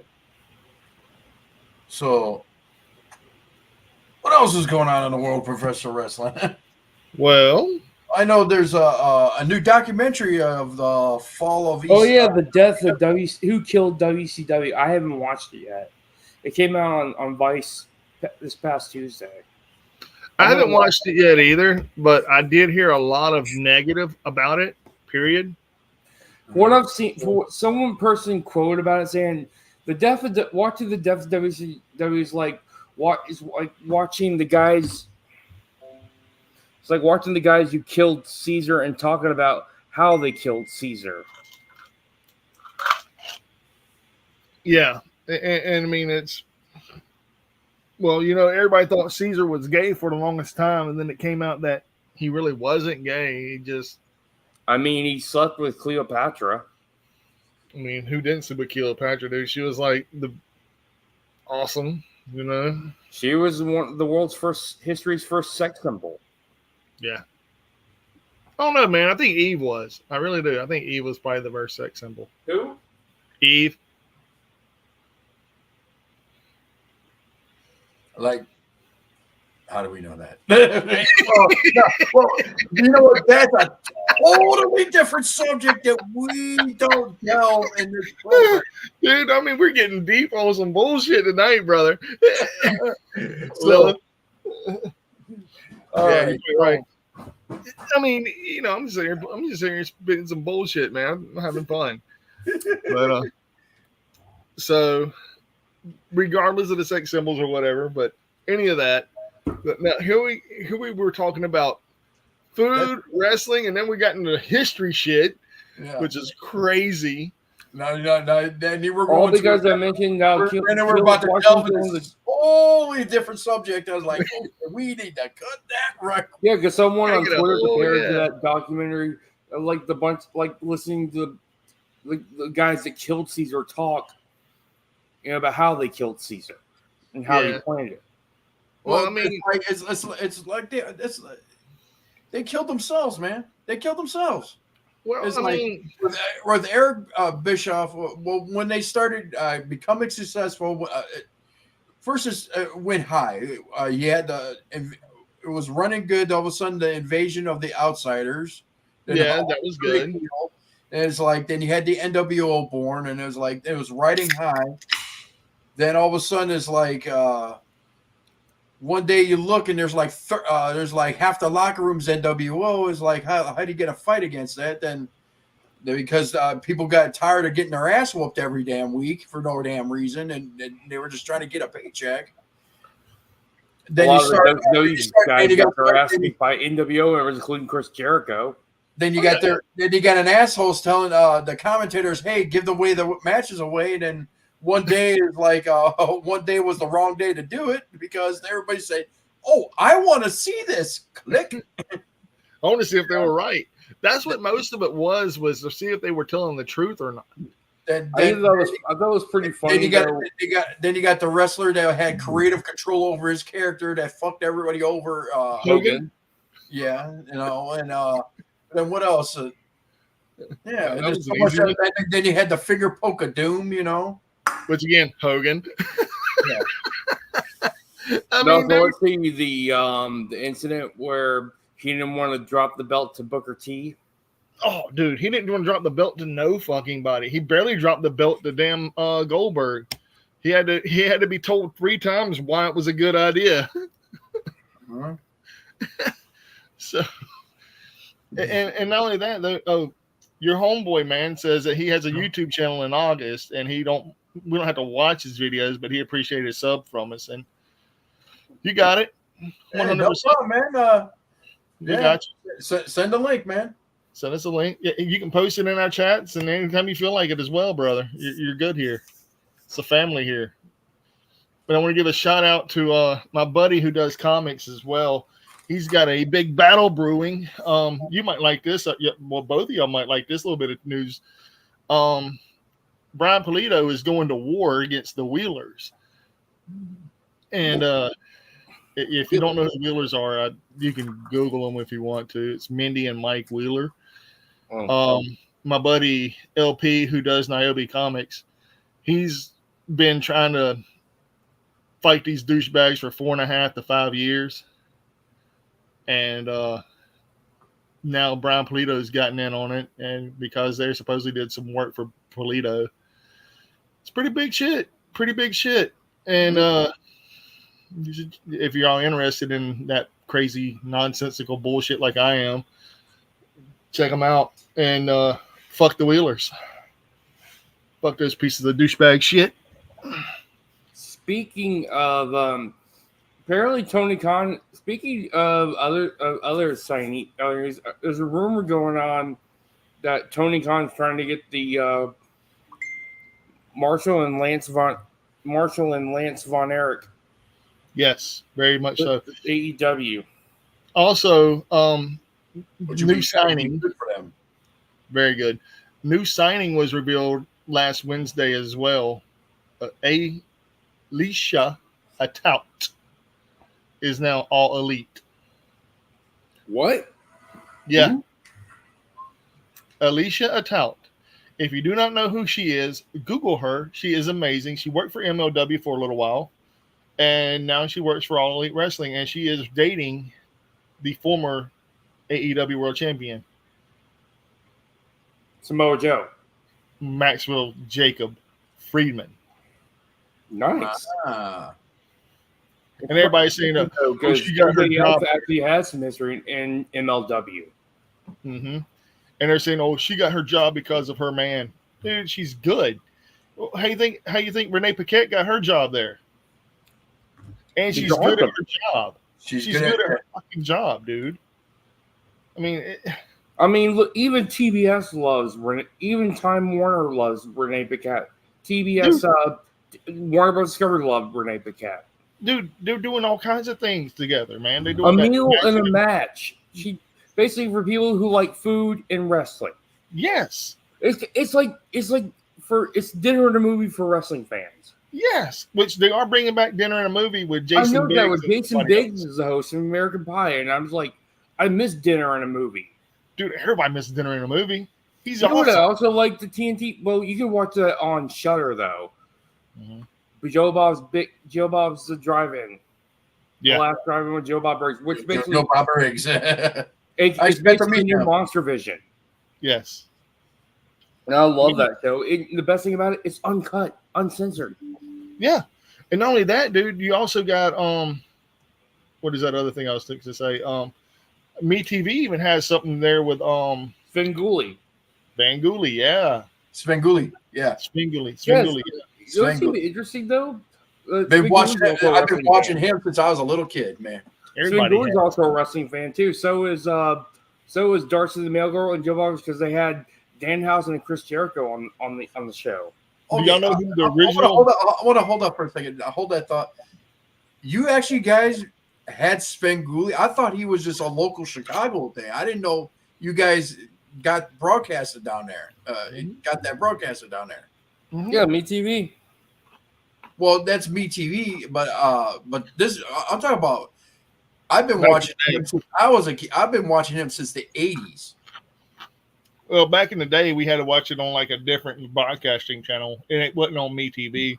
Yeah, it was like some local channel or something, you know. And I didn't found out Svengoolie till like later or something. Like I had found out through when I was watching The Last Drive-In. That's when I started watching. I love all those old horror films he brought. Yeah, because I've been watching him since I was a kid. I know he well in our local area it was Channel 32. Well, and 32 got bought out by Fox. Well, I'm gonna tell you how I watched it. Our local channel was 32 that he was on, so I remember that. We used to get WGN down here. You know what WGN is? Yeah. Yeah. Channel 8. Channel 8. I miss WGN. And that's what all the Cubs games was broadcast on with. That's how I watched a lot of the Bulls games too back when I was a kid. Yeah, that's and the Cubs. So yeah, that's how we watched it, and they also had Bozo the Clown on there too. Now wait a minute. Now here's okay. So you had the Chicago Bozo, or do you have your own local Bozo? We had Chicago Bozo. Chicago Bozo. That okay. So yeah, because that's always been a thing too. I guess back in the day when Bozo Show was actually running, there was Bozo the Clowns in different sections of the country. Mm-hmm. I think, the Chicago Bozo is actually the last surviving Bozo, and I actually got to meet. Actually, we're going to meet him next month. He's in his 70s or 80s, ain't he? 70s. Yeah, he's still alive. Yeah, I know he's still alive. You know what the greatest part is like he's gonna be in clown makeup. No, it's not that. It's like when you go to meet him, you think he's doing impressions or just, but when you go to meet him and start talking to him, you hear automatically Bozo. Oh. And it's like all of a sudden I just had this big cheesy grin on my face, and it's like I'm 10 years old again, and I'm like, oh, this is awesome. Dick Van Dyke is doing Comic-Cons, believe it or not, this year. He's doing a Comic-Con in Arizona. He's almost 100 years old, Dick Van Dyke is. 99, dude. He's 99, bro. And he's doing Comic-Con in Arizona, and there's another one supposedly he's doing. Oh, dude, you got the Bozo. Hell yeah. That is so cool, man. That's I actually remember when Bozo made a cameo appearance, that inflatable Bozo in Home Alone 2. I remember that. Yeah. Dude, I remember the original Bozo the Clown inflatable that you could knock down, dude, back in toy stores back in the day. Oh, I remember those days. Back in they used to have those in Toys R Us when we were kids. Yeah. I think Dick Van Dyke's going to need to be 120, y'all. I really do. The man is in great shape. It was funny. Mike and Phil, when we were kids, we the Sviguli guy had a daily cartoon show called The Coach. Yeah. Yeah, that was a Chicago thing. It said I'm in Phoenix. Do y'all remember CM Punk played the grand prize game? Oh, I was so jealous. Do y'all remember the Plastic Man show that came on in the mornings too during the week? Yes, I do remember that. It's that came on, like let me bring it right back here, Yeah. Yeah, dude, I used to watch that show all the time, man, because Plastic Man was actually my very first favorite superhero. And then it became hilarious. Yeah, this is actually still that's my prized possession right there. It's like, that's childhood memories. I met Phil Ensemble and everything, but actually when I got to meet him, it's like I said, it's like that childhood just came into me, and it's like. This had a big cheesy grin. I was listening to him talk, and it's like I hear Bozo. When I met Lita from WWE, dude, I was shy. What? I was shy when I met Lita from WWE. Oh, were you? I met Lita at a country. Since you're on here, I can't remember what show we went to. A concert.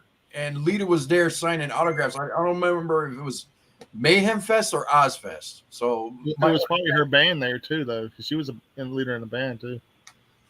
No, it was just her doing a signing and everything. But it was like I got like barely a chance to get a picture with her and just say hi and everything. So it was like just really quick. So she was really tall. I remember. He thinks it was pretty tall. It's like it was Ozfest. Yeah. Well, I met Mandy Rose at a house show. Well, not a house. Well, I guess it was a house show in NXT in Gainesville. I met her. I met Chad Gable. I met. Did you do the shush? No, it was before then. It was still in NXT with the Alpha Academy, with him and Kurt Angle's illegitimate son. What happened to him? Jason Jordan. He's yeah, he got injured, and now he's a writer for Backstage and stuff. Yeah, producer for WWE Backstage. Yeah, him and Bobby Roode are. But no, it Poor was Bobby.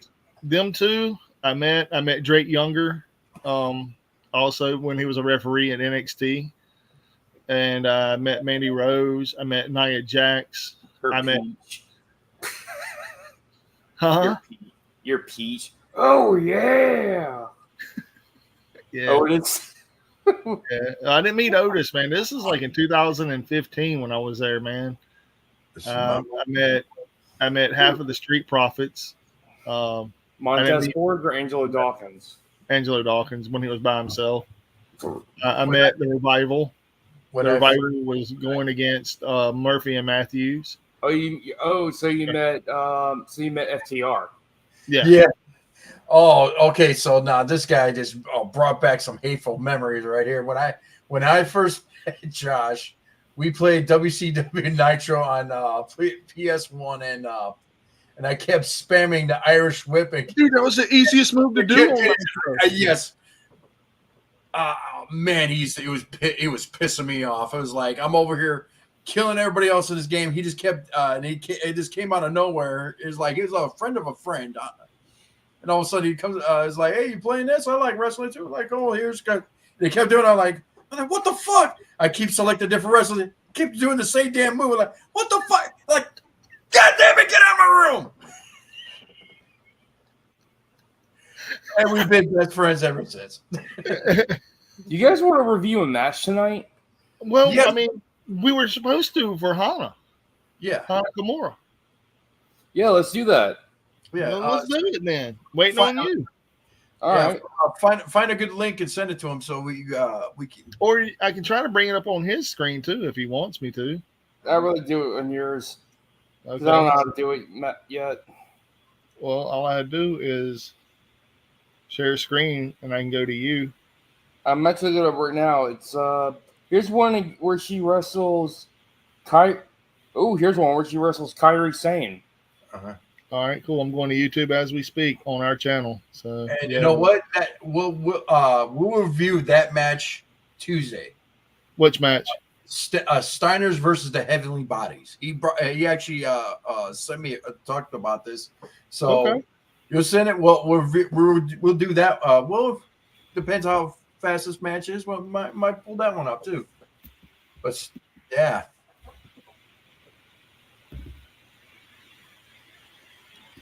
All right, I'm sending it to you right now. All right, Mike, I'm sending you through Messenger. All right, I just heard it. Click over. Ding ding. And yeah, for those back in May, 4 years ago, back in May, we lost Hanna Kimura, and we want to pay a little tribute to her. You know, she was a talent amongst great. She was even paid. Even Mercedes Moné paid homage to her when she was wrestling in Stardom. Yeah. Okay. Back when she was wrestling. Oh, God. I still have this fucking game. Oh, my God. So y'all ready? Yes. Yeah. All right. Here we go. I'm going to hit the unmute button here in a second. And we're going to go straight to it, sir. All right. Ladies and gentlemen, here we go. This is for you, Hanna. We miss you.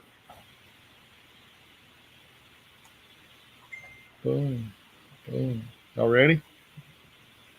It's a 30-minute match. Jesus, dude. God. That's the thing about Japanese matches. They're so damn long. I'm going to turn this volume way down. This is going to be Hanna.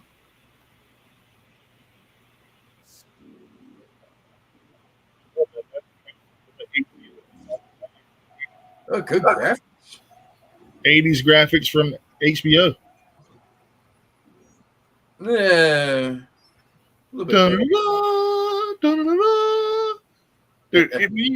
Dude, honestly, God, truthfully, when you saw that HBO logo, dude, you know a banger is fixing to happen. Oh, yeah. Even though it's actually Stardom, not HBO. Yeah, we know it's Stardom.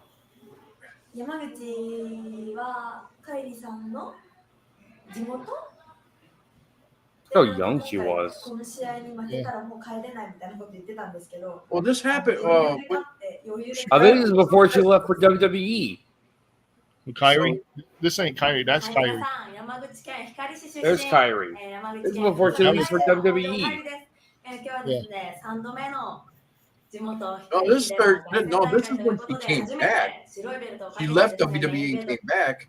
So, no. Hanna Kimura died in 2020. Yeah. And to be honest with y'all, though, Kairi Sane's in her 40s. Actually, she's in her early 30s. I thought she said she was. Google it. Google. Asuka's in her 40s. Not Kairi's around. Okay, yeah, she was born in '88. I'm sorry. Yeah, she's. I'm 2 years older than Kairi. Jeez, dude, she was. And my buddy Country's right. Said, yeah. 35. This is before Kairi goes to WWE. Yeah, my buddy Country was right. It's like say Josh stopped by his house all the time and watched pay-per-views, and that's why I said I haven't paid for a pay-per-view since 1997. All right, I'm gonna fast forward a little bit, gentlemen. All right, Get into the match. Hey, there's Rossi. Y'all ready? Let's get into the match.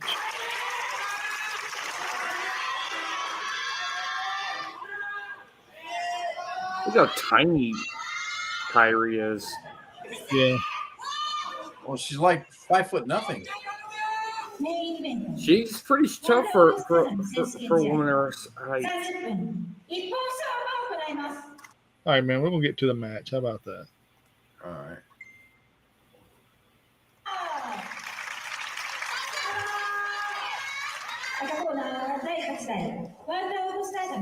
I love that ring, dude. I really love that ring. I do too.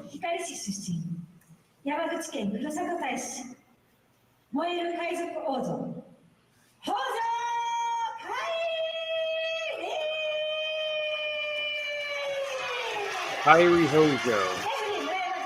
Yeah. All right, we'll get to the match. This is ridiculous. Let's get to the match, man. All right. 5 minutes of introductions. Jeez. Will you stop? No, I'm serious, man. I mean, I'm being honest. 5 minutes of introductions. Jeez. God almighty. I gotta catch my breath here now. All right, let's go. Woosah. I'm joking, man. I'm joking.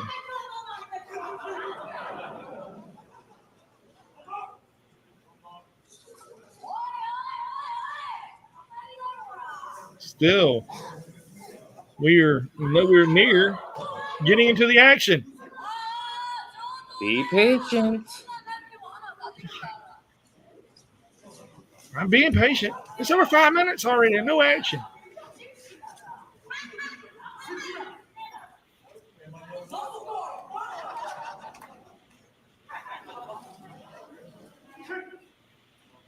Hey, look, it's white shoes. Sorry.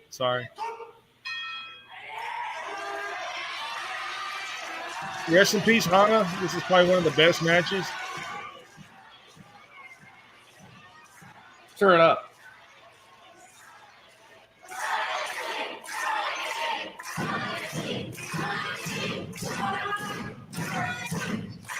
I like Hanna's outfit. It's very ninja-like. Yeah. How old was she? Early 20s. Early 20s? Late teens, early 20s when she did this? 6 minutes. Just play. I am and I can, but we have to stop. We have to do the things for copyright reasons. We have to do things. Mm-hmm. Just saying. I can fast forward to about this and then we start. Okay. All right, here we go. I love the arena too, man. How it's domed over on one side like an actual theater. Right, what? I always love the venues that Stardom and New Japan use. Because someone's out there dressed up like this tiger mask. Yeah. So yeah, Hanna had a nice fat ass, man.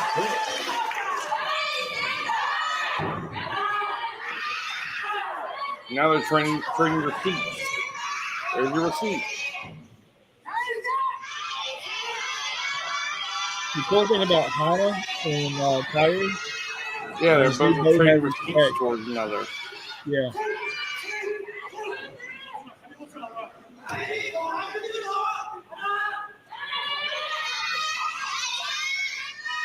But I thought she passed away in 2022. No, she passed away in 2020. Or did she? Yeah, it's been 4 years since she passed away. Yeah, because I remember it was during the pandemic. I remember hearing about it during the pandemic. Yeah, it was around the time when she was getting a lot of those hate. Well, they were doing that. They were doing that the Japanese version of Big Brother. Yeah. It was a stupid reality show. That's all I could say. Yeah, and wasn't it because she was getting like a lot of heat from the actual Japanese wrestling? Yeah, apparently, like one of her wrestling gear got shrunken in the laundry and everything. She attacked the guy. It was all scripted, though. And a lot of people on Twitter, they watch that crap. It was a Netflix reality show, and well, she got a lot of death threats. Jeez. People are evil, man. People are evil. Not just American wrestling fans, but every wrestling fans. It looks like across the world are assholes. No, those are reality show fans. They weren't wrestling fans. All right, they played.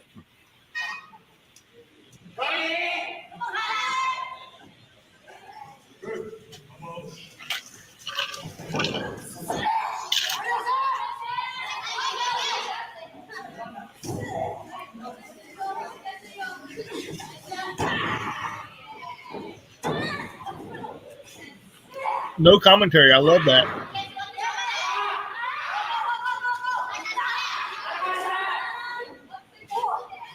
Yeah, at the recent show or starting show I was watching, they didn't have commentary either. It was the one at Kirk Hall.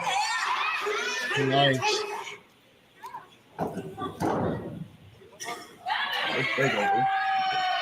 Nice headlock by Kyrie. Yeah. He has those. Hanna was wearing them ninja shoes. Yeah. They're called Shinobi shoes. Just throwing that out there. Shinobi shoes. I think our Japanese wrestlers wear them too. What was that?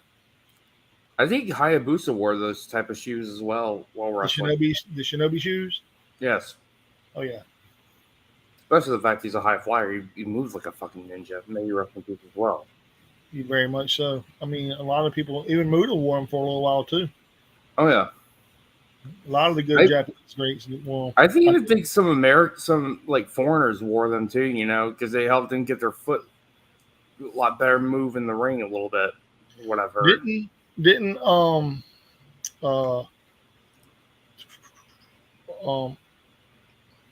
it Ultimo Dragon? Didn't he wear them too? Yeah, he's a Japanese wrestler too, so I'm not surprised. Yeah. Where'd he go home? Oh, missed you.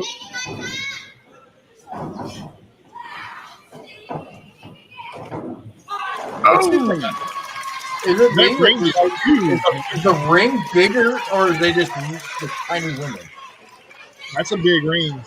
It's a big ring. There's Kyrie's too tiny, petite.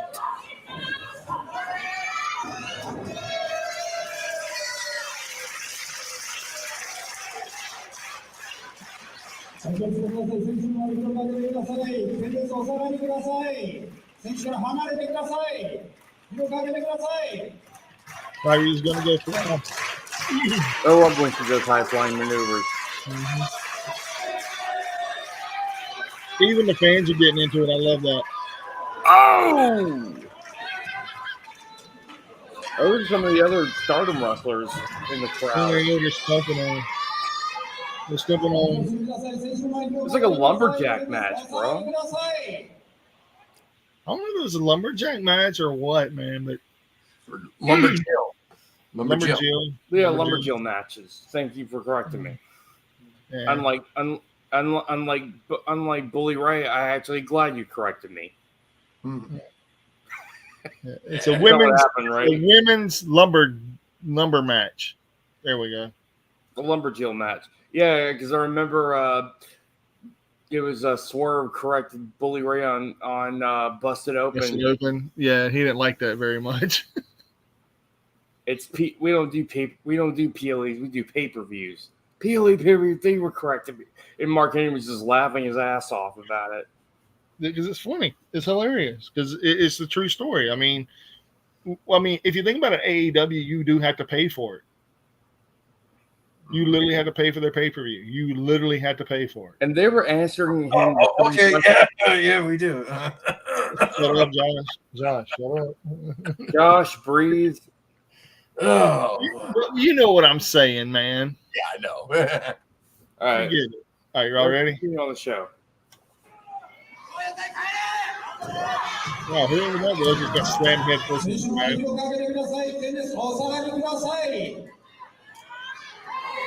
Ooh, right on the edge of the mat. Dude, they're barely high enough to see over the ring apron. I could jump on the ring apron.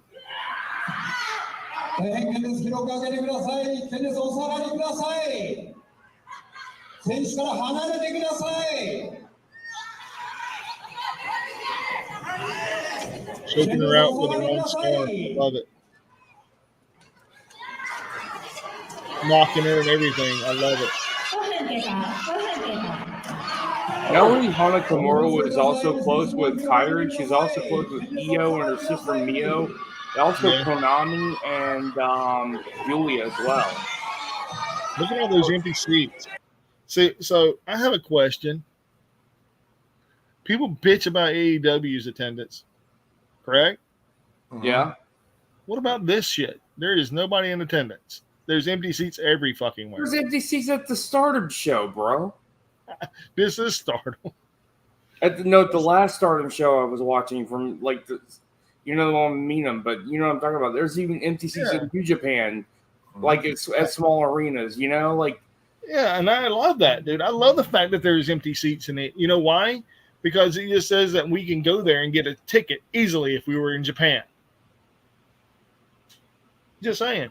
The sky's the limit for us, gentlemen. I think we should go to Japan and go to a bunch of shows at the Tokyo Dome and Korakuen Hall. And I'm down. Hell yeah, man! We should definitely go. We get some sponsorships like that. We could try to do the travel. Hell yeah. But I will say this: every time that AEW has come to Chicago, it has been sold out. Yeah. We should definitely. I would love to interview Mina Shirakawa. That would be fun. The only time it's actually when dads say that everybody empties out because they say if I'm going to Dynamite, everybody's there for the live Dynamite, but when it comes to the recordings of Rampage and then Ring of Honor, everybody leaves. But when they leave, hell, Tony Khan comes out and say, "Hey, everybody's leaving, so if you guys want a better seat, come on down and grab these empty seats that these people just left." And enjoy the rest of the show. And I'm like, shit. Tony Khan they always hate on Tony Khan. I don't know. They treat him like he's Herb Abrams, but he's not. And he has more money. He actually said this in the quote. He has more money than Jim Crockett Promotions ever did. Mm-hmm. He has more money than Ted Turner did. True story. I believe it. And yet, here's the thing: Eric Bischoff got mad about that. Mm-hmm. They're just buttered because he's lasted a lot longer than WCW has ever.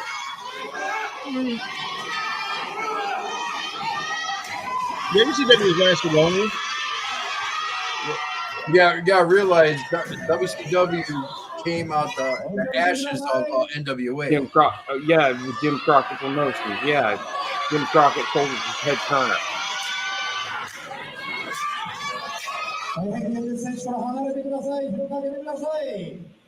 Watch out for the schoolgirls.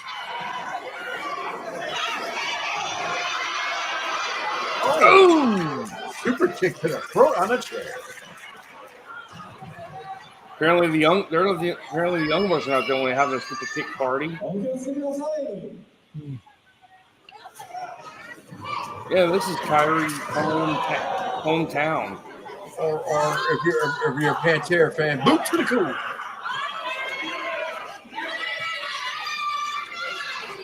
I love one person that look like Phil Anselmo. Got the meat, Phil. He's all right.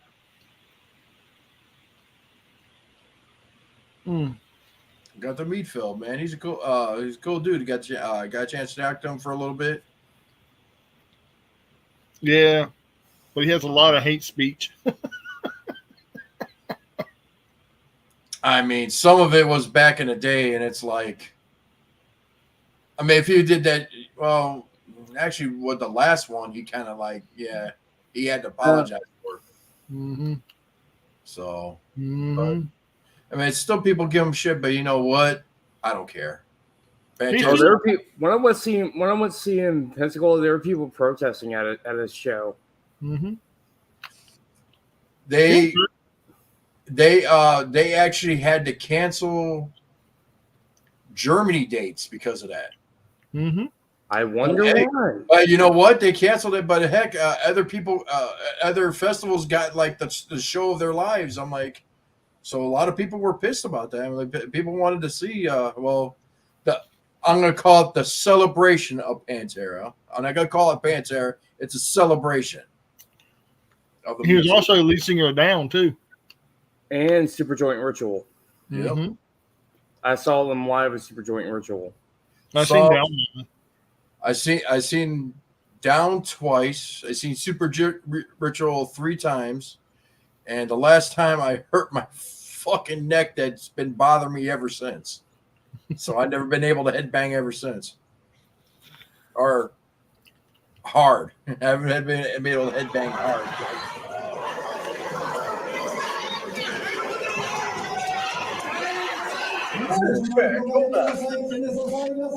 Huh? No, keep playing. You know who Hanna Kimura's outfit kind of reminds me of? Electric. It was that. It looks like Electric from the Daredevil TV series. Almost. I think what Hanna Kimura's trying to go for an Electric style.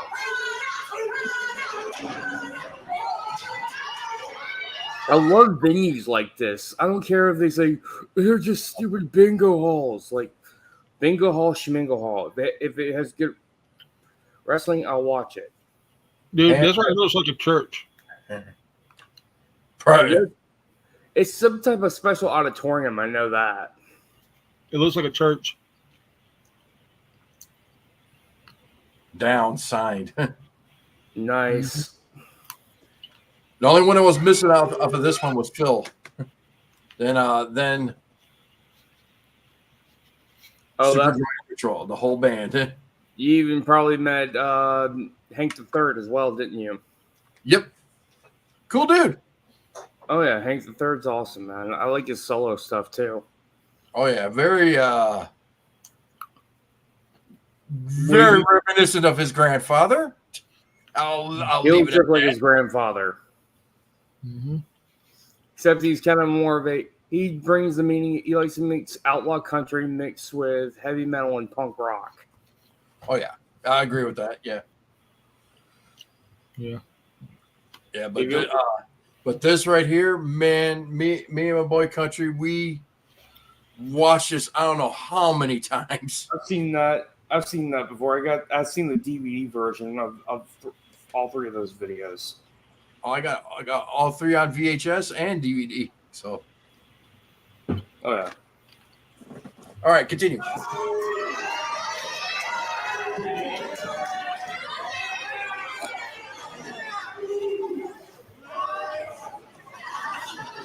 This looks like where the hell's the ring at now?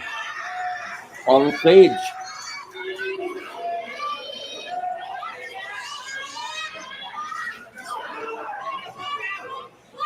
There's wrestlers in the crowd. Yeah. There's a lot of school kids there. Yeah, a lot of school kids. I was gonna say that. It was like, oh my god, it's a girl. Because you know they don't teach. Oh, listen, I'm just about teenagers. Some kids are enjoying this.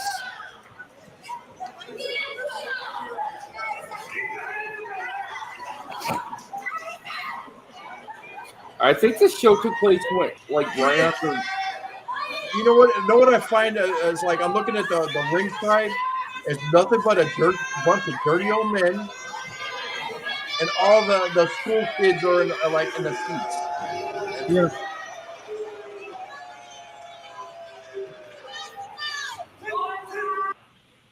That is crazy. And so it started. He caught that boot to the coo.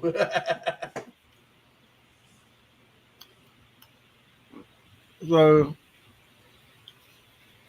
I'm not dipping. I'm just spitting sunflower seeds. I apologize, gentlemen. All right. Do not dip. Do not dip, kids. See, sunflower seeds. See, that's all it is. Yeah, all I got is a cup from White Castle. Shut up, Josh.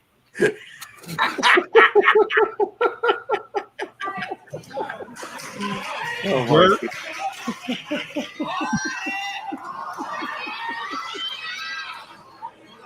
What the hell? Really? Really? Oh! Right in the face. Man. So, Stardom GCW of Japanese wrestling. Huh? So, Stardom GCW of wrestling. Japan. Oh. It does give you that GCW feeling, doesn't it? Yeah. I mean, that was the early days of Stardom. In some ways, Stardom is still like that. Especially there's this, their heel faction Odakai. They're like the female version of the House of Torture. This ain't bad though. I mean, it's not terrible. I like Hanna Kimura. She can wrestle, dude. I like this match. You tell they're telling a story though. Oh yeah. Oh, Mocking Kyrie. She's mocking Kyrie. I like that. Yeah, I love it. Oh, I love that move.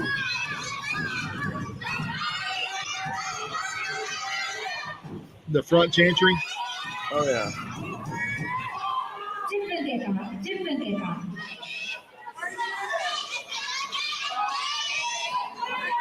I like it.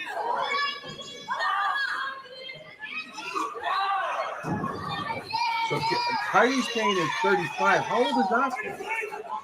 He's 40. She's born in 81, so she'll be 43 this year. Wow. Yeah, Asuka's older than everybody.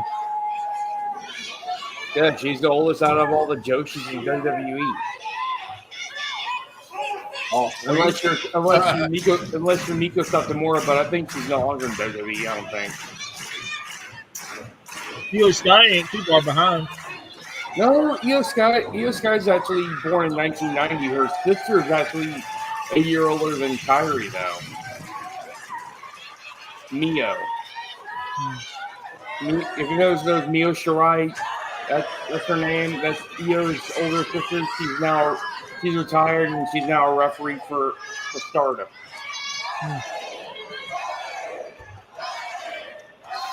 Look at those little chops he's doing.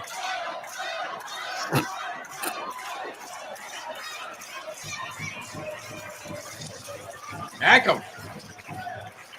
She's doing those multiple Kojima chops.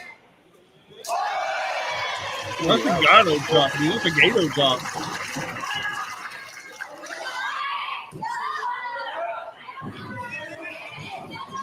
Oh! Ooh.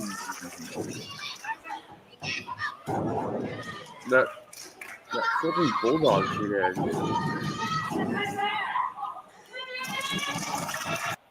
Dude, that's badass.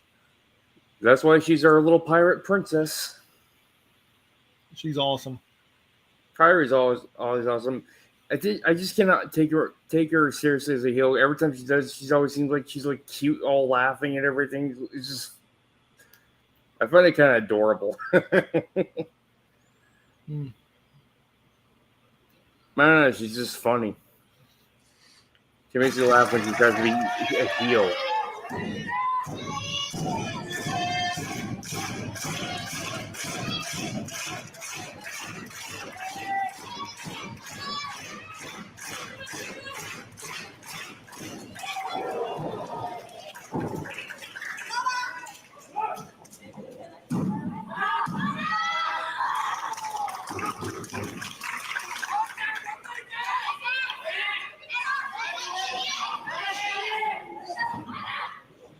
She ain't terrible.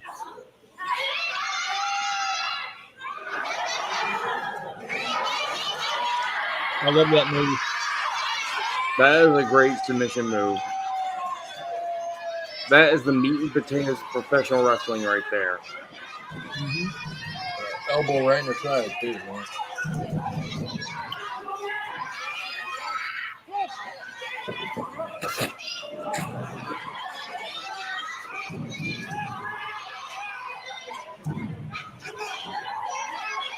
That was awesome.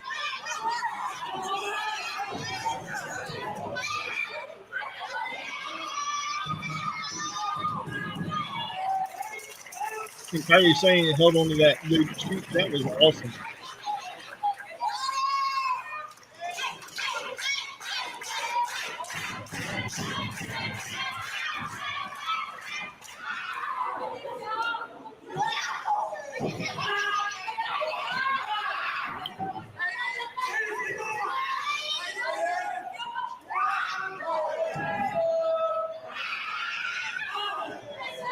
I love all that.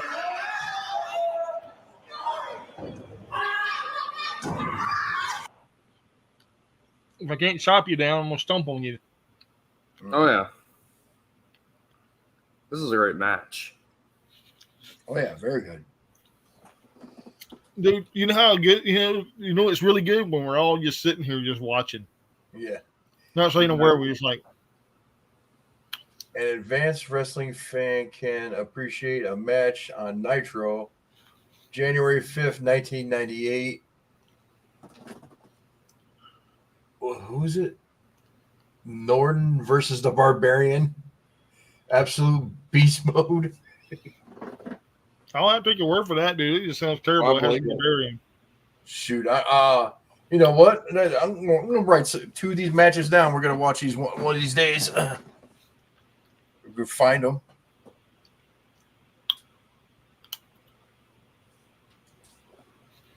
Are you ready? John Nord. Okay, John Nord. Oh, yeah. Barbarian.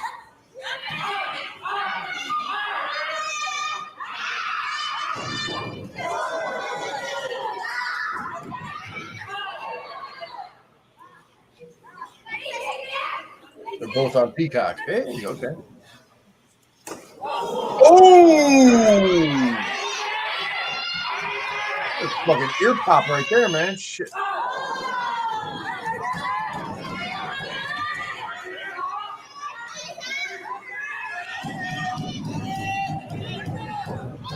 There's gonna be a receipt for that one right there. Oh, yeah.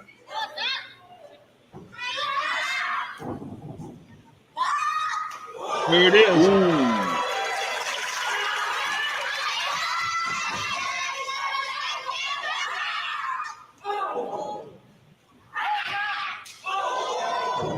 Double slapped each other.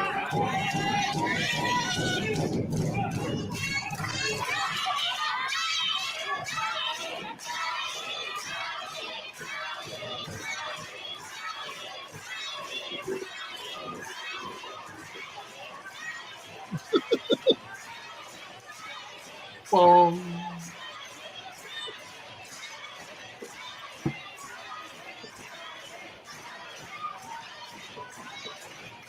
That referee makes no sense. Yeah. Oh, yeah, they go by New Japan rules and Stardom. Now or always? They go by a 20 count out over in Japan instead of a 10 count out like over here in the U.S. Can't wait to start customizing this ring right here. Gonna get her the logo put right in there. Probably order some blue ropes for this. For what? Your For this. Have a red, white, and blue. Yeah, let's make it all types of American. It's kind of a throwback. I mean, I love the old WWF logo. You know, I love that.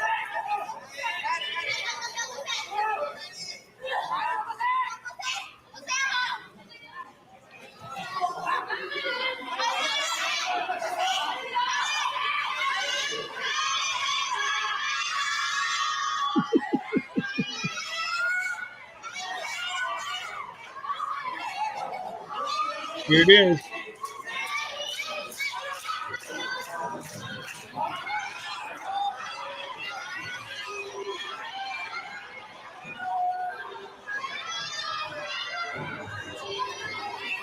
The hell? He's breaking down. Wow. That's a suplex. There's another suplex for you. 1, 2. God dang, cameraman. Shoot, I can see your teeth.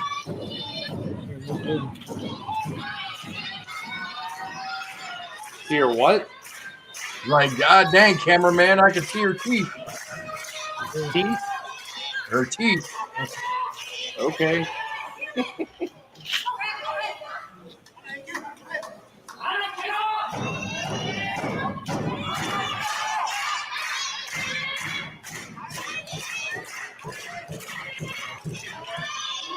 Missile drop kick. Love it.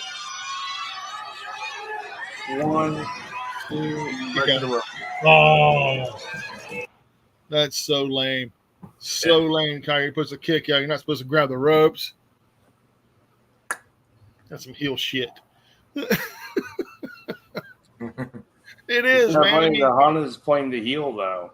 I know. But be honest, I mean, every time you see the face go for the ropes on the bottom because they're out, how many times do you feel cheated?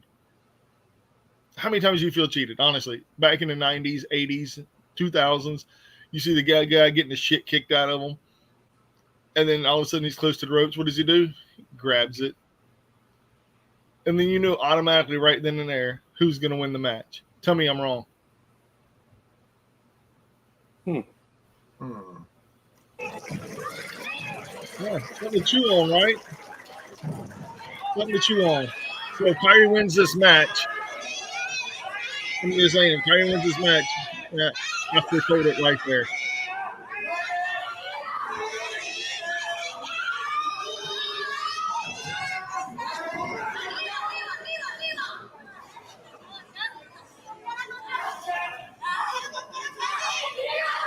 More sign.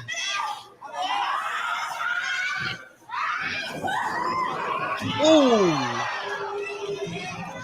Oh, boot to the crew.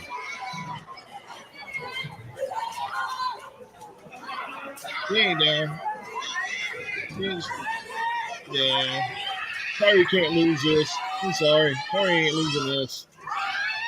She's getting kicked so many times in the face. Yeah, she's not losing this.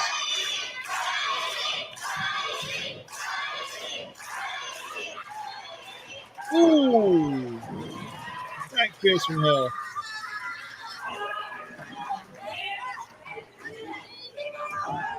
It's over. Oh, come on. Come on. Seriously? All these young girls. We're getting cheated on both sides now? Come on. It's terrible. Kyrie's still gonna win this match. He just took the referee out of the match. He stuck the shit out of him. God dang. You got a fucking crew run. Where's Kyrie Sane's back up? Oh, yeah, they're not there.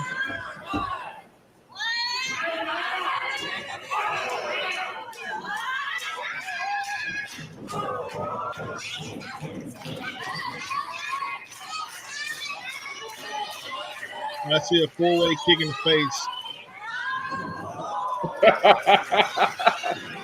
Okay, there. Kyrie really did get the fuck out of Dodge. I told you, Kyrie's gonna win this match, man. The accident. Yeah.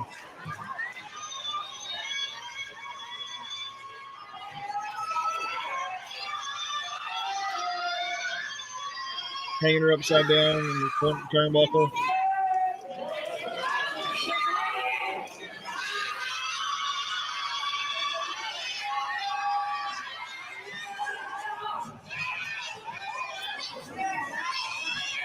Hanna is not giving out without a fight. Match over.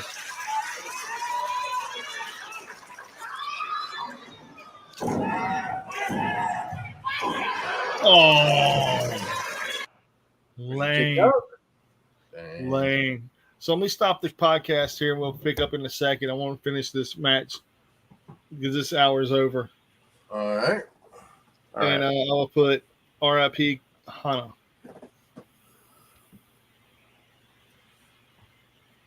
There we go. I'm just putting RP Hanna. Boom. And I'm gonna hit now we're back with the third hour. So yeah, we're finishing up this. Oh shit. I did not mean to do that. Where was we at? Close to the end. Yeah, I know. I accidentally messed up. Way back over there. We're like right here, wasn't we? Yeah. Right there, wasn't we? Yeah. A little bit before that, wasn't we? Right there. Yeah. Right there. No, we're right here. Right there. We'll go here. Screw it.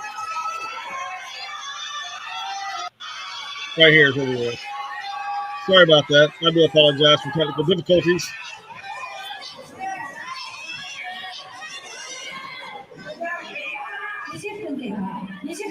I'm glad people are watching and hanging out with us. I do appreciate it. Hope you guys enjoying the show. And this is where she kicked out. Barely kicked out. Barely kicked out. So yeah, Kimura, I mean, she's a damn good wrestler. She sells really, really good. It's a shame. I think Hanna Kimura would have done well in AEW or WWE as well. Well, I think so too. You know who she reminds me of? Who? Like a Japanese version of Bailey. Oh, the insane elbow. It's over. 1, Savage. 2, 3. Put her butt in her face. Even the schoolgirls are staring for tired. I love that song. Do do do do do do do do. Yeah, but we can't play it. Yeah, we get banned. So yeah, I loved her theme song. Oh yeah, dude, it's good. It's really, really good. And let me stop sharing that. Boom, there we go. But in all seriousness, though, man, I mean that wasn't terrible. That wasn't a terrible match of hers. She did really good. And rest in peace again, Hanna Kimura. That was a good match. Oh yeah, Hanna, we thank you for putting on a good match. You know, despite the interference. On both sides, man. You gotta give credit. Yeah, it is on both sides. Like the entire Stardom locker rooms out there, dude. The whole Stardom locker room, and then some, dude. I mean, it was the eight women that were four on each side. So you even saw a little clip of Rossi back when he was trying to be the Triple H. He was trying to be the Triple H of Stardom. The pre-perv Rossi, or is he already a perv? You think? But he's trying to be. I think he's trying to, because I actually heard he says he wants to get in the WWE Hall of Fame in an interview. He better do it before he's found guilty of sexual allegations. And he really wants his production to run for his production Marigold to work with a WWE. Yeah, screw him. I might check out Marigold because, well, I like Julia, so yeah. But I'm more of a Stardom fan than I am Marigold, anyways. Mm-hmm. Guys, I think. All right, so Phil, so I know what me and Mike were talking about last week with TNA. What's your take on all this TNA talk? Do you think they're going to be bought out? I mean, I have a feeling it's not looking good for TNA. They what I've heard is that they let go a lot of people behind the scenes from what I've heard and everything, and it doesn't look good for TNA. Yeah, I have a feeling this is the end of TNA. Yeah, it's like they're only booked up to August. They're only booked up to August. When I saw the term NXT, it's just kind of a foreshadowing. It's just only a matter of time before NXT is bought out by WWE, or more like bought by TKO. It's inevitable. That's a big library too. Oh yeah, like 20 years, like 20-something years of pro wrestling history right there. Mm-hmm. That most likely that the company's going to get their greedy paws on. You know, I'm kind of glad. That's why I'm kind of glad that TK bought Ring of Honor. I was so glad that Vince didn't get a greedy paws on Ring of Honor, because he would have just all he would have done is just added to the history of the WWE. Mm-hmm. Gotta make a documentary of it, and that'd be the end of it. You know what's crazy?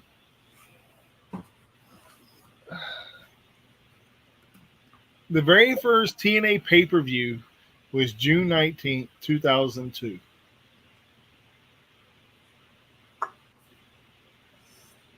And the very last one, because they did 3 years of the Asylum years, was September 8th, 2004. That's when you thought WWE was changing things. Well, no, they're still going to buy out another wrestling company. Some history has. I mean, look, they did it with WCW and ECW. They even did it with Evolve, an indie company. Yeah. Well, I got mentioned by our gentleman from 2 weeks ago. Tarzan Duran mentioned me in a comment. Oh, okay, cool. I don't know what he said.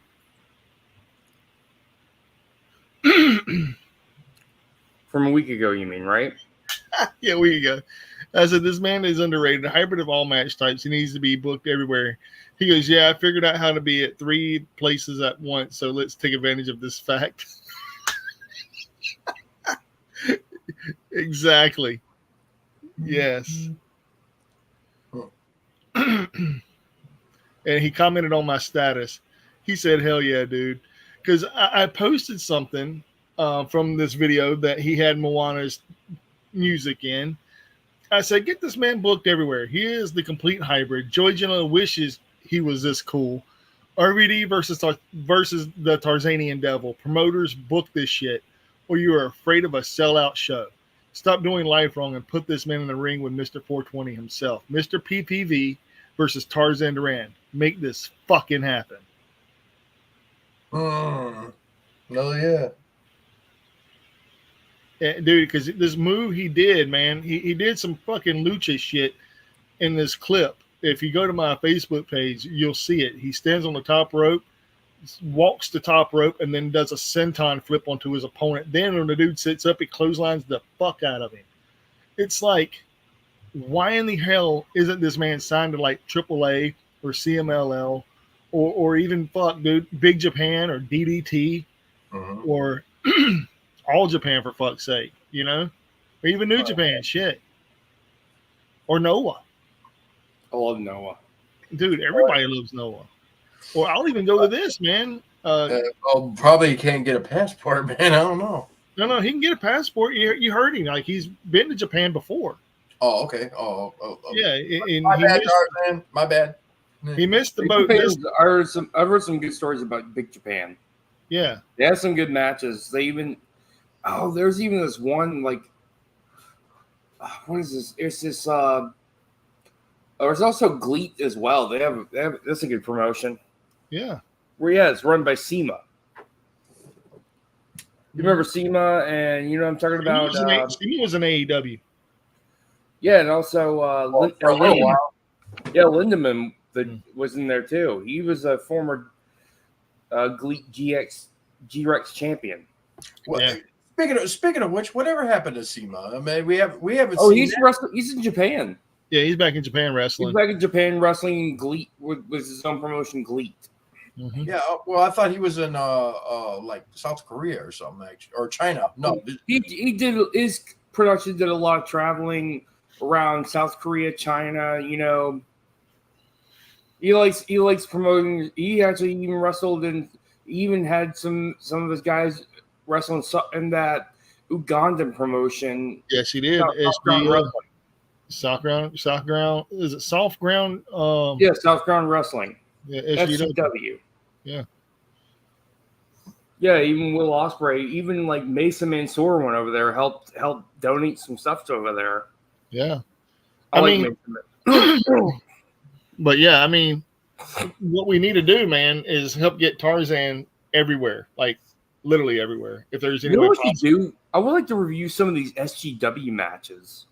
Dude, some of them are really hard to watch. I'm not going to lie to you and say they're any good, because some of them aren't.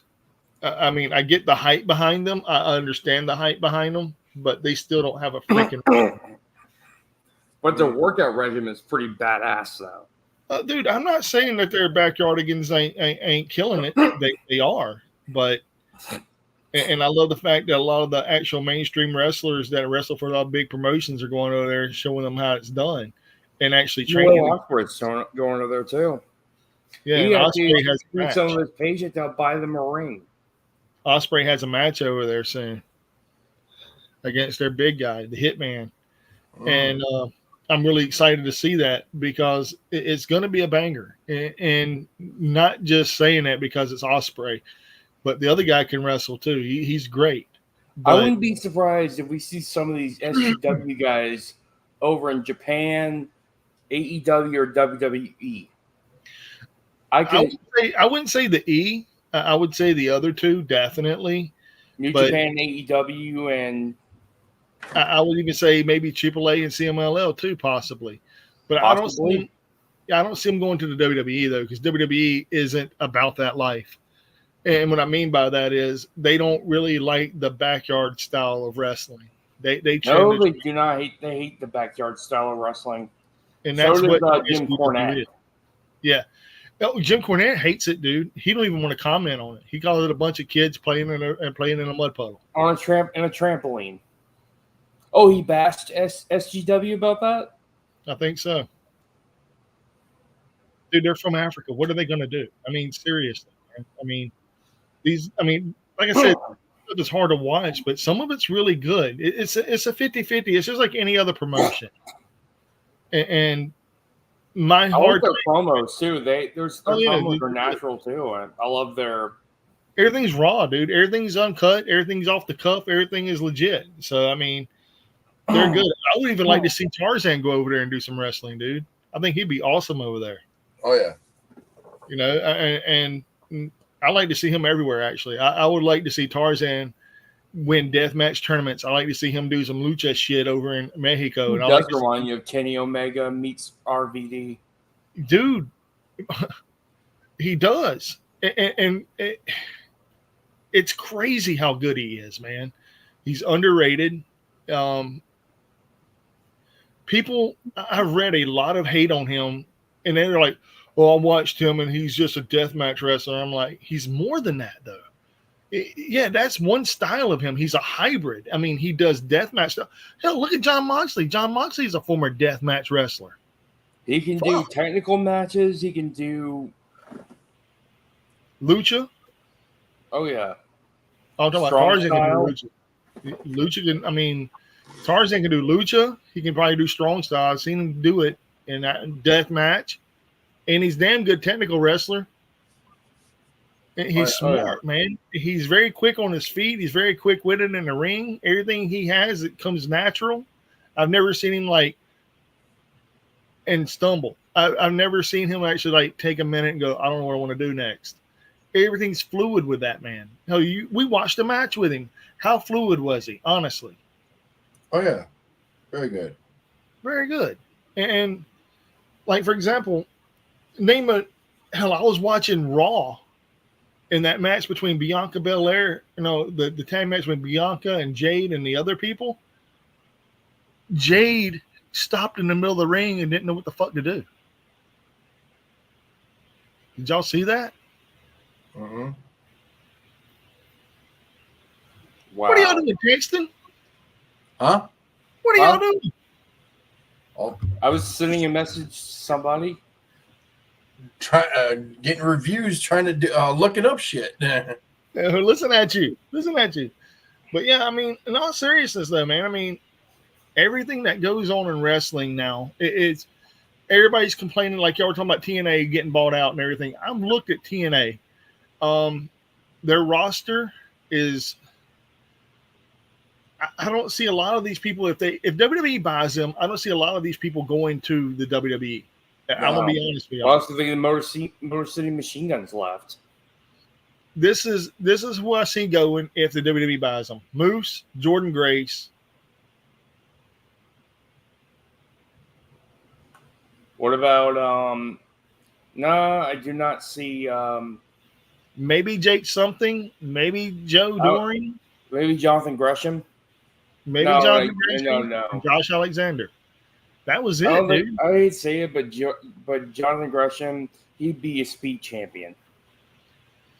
Yeah. No. His style is too technical for WWE. They do not like technical wrestling over in WWE. You don't see that anymore. As good as Jonathan Gresham is, they put his ass in catering. I mean, they'll hype him up, get him out there, then all of a sudden everybody's gonna look as like, wait a minute, this is like this. They're hyping this Taz wannabe, and they're gonna bury him. And it's where's he gonna go after that? It's like it's not like he could go back to AEW. Yeah, he could. Hell, Leo Rush showed up back over there. Why can't he? Exactly. I mean, plus Leo Rush went to New Japan Pro Wrestling and everything. He basically redeemed his career after that, after going to New Japan. Yeah. So I mean, this is if there's 8 people going to be taking over like to WWE through the trade, I mean through the acquisition, it's Josh Alexander, number 1, Moose, Jordan Grace, Jonathan Gresham, maybe Mike Bailey. Oh, God, maybe Matt Hardy.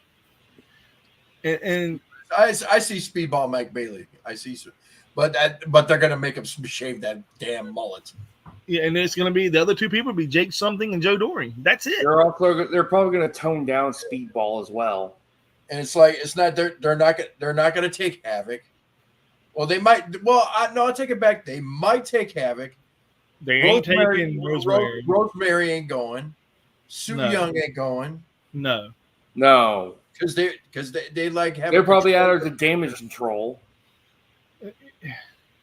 Look, the whole system ain't going at all, man. Like, well, besides Moose, Alicia Edwards, Brian Myers, Eddie Edwards, Masha Slamovich, AJ Francis, Mustafa Ali are not going. Yeah. Ace Austin ain't going. Aiden Prince ain't going.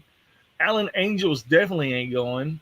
Alpha Bravo, Buffender, Gajar, Ash by Elegance, which is Dana Brooke, just got released from there, so I know she ain't going back. Campaign Singh, no. Chris Bay, no. Cody Deaner, no. Crazy Steve, no. Danny Luna, no. Dirty Dango, God, no. Hell no. Eric Young, hell no. Frankie Kazarian, fuck no. Gail Kim, hell fuck no. Gail Kim hates WWE. Dude, Gia Miller, no. Giselle Shaw, no. Hammerstone is a big maybe. Havoc is a no. Also, let's see PCO. Hell no. No. Jay Vidal, no. Jason Hotch, no. Jade Chung, maybe.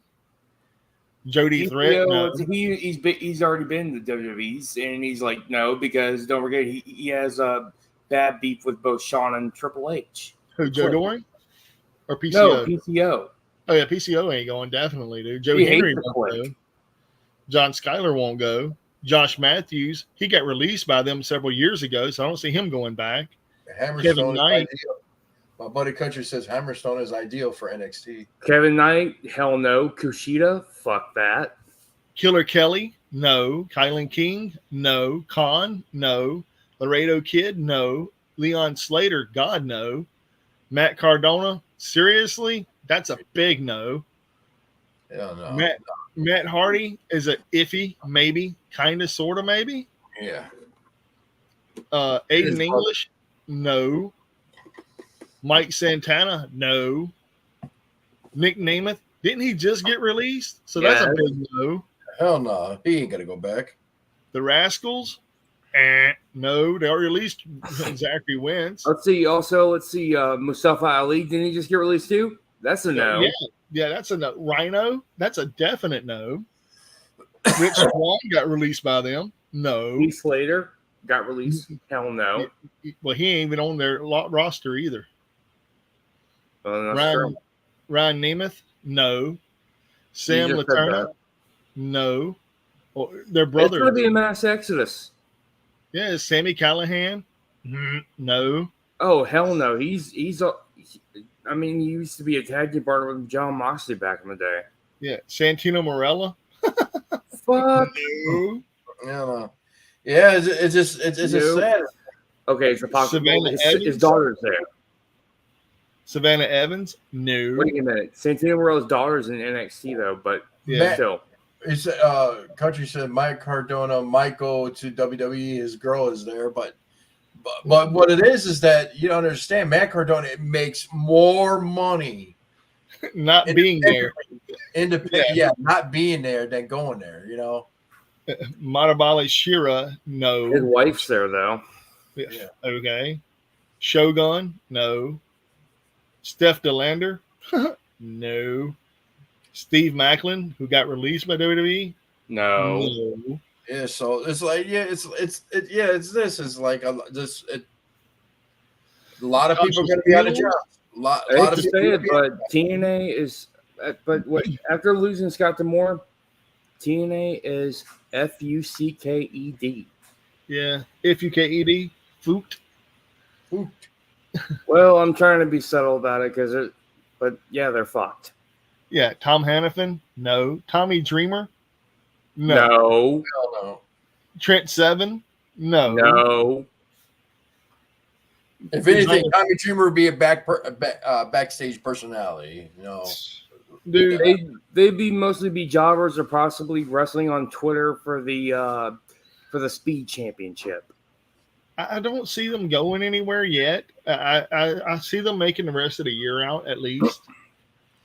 I really do. We'll see in August. Well, I mean, they haven't even announced. They really haven't announced anything after 2nd and 3rd of August.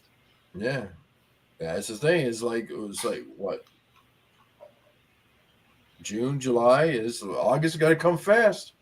Yeah, but it's going to come fast. It's 2 months away. We'll see, man. But I don't see them selling out before then. I don't see them selling out before Bound for Glory. I really don't. And the Slammiversary is going to be held in Montreal. I'm not going to point out the irony right there. Well, I mean, they're from Canada. I mean, the owner. I know that, but they're working with WWE in Montreal. Screwjob. Mm-hmm. Yeah, I see that. But that's in Slammiversary, though, man. That's in July 20th. But still, it's still, yeah.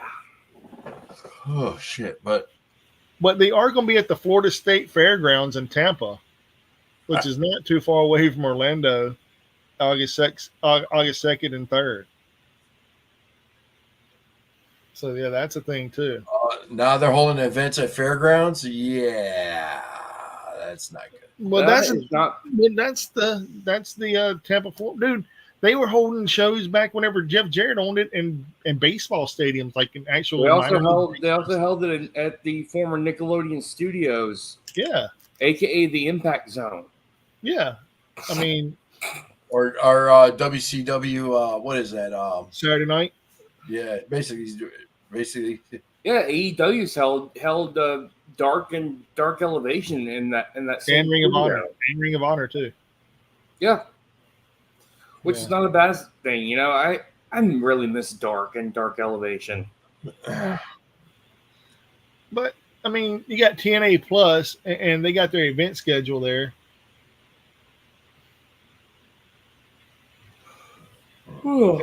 Against All Odds is in 6 days, Josh. So if you're getting your tickets, get them soon. Well, it all depends on how good my yard sale is tomorrow. Yeah, Saturday's the best time to happen. Man, I mean, it was real. We had a really good day today, so but that was just to cover bills. Now, maybe I get a little play money here. The special attraction monthly is $9.99 a month. It includes all exclusive live specials, including Against All Odds on June 14th. And then you have new episodes of TNA Impact simulcast every Thursday at 8 p.m. Eastern. It's going to go at 7. 7 Central Time, ladies and gentlemen. Yeah. I'll be right back. All right, you get full content of the library, and you get the digital first content. Now, if you pay the $220 a year, you get all live pay-per-view events, including Slammiversary on July 20th, all exclusive live specials, including Against All Odds on June 14th. You get new episodes of TNA Impact simulcast every Thursday at 7 o'clock Central. Full content library and the digital first content. Now they have a special attraction annual, which is $96 a year. It includes access to everything, just like the regular special attraction monthly does. But the World Champion annual gets you pay-per-views. Which, I'm going to be honest with you, if they're not booking anything past August, why would you pay $220 just to watch a $30 pay-per-view? They cost like $40 on Thriller. Thriller, yeah. Okay, so you're paying $40 to watch a pay-per-view that you're paying $220 for. That makes 0 sense to me. 0 cents. If you're paying $100 just to watch a year's worth of pay-per-views and all the Asylum years, that's cool. I mean, that's awesome. But if you're paying for the World Champion annual to do the whole year of TNA Impact, just to watch a pay-per-view, and you don't have a clue what happens after that, in the hopes of having a Bound for Glory, that's kind of iffy to me, man.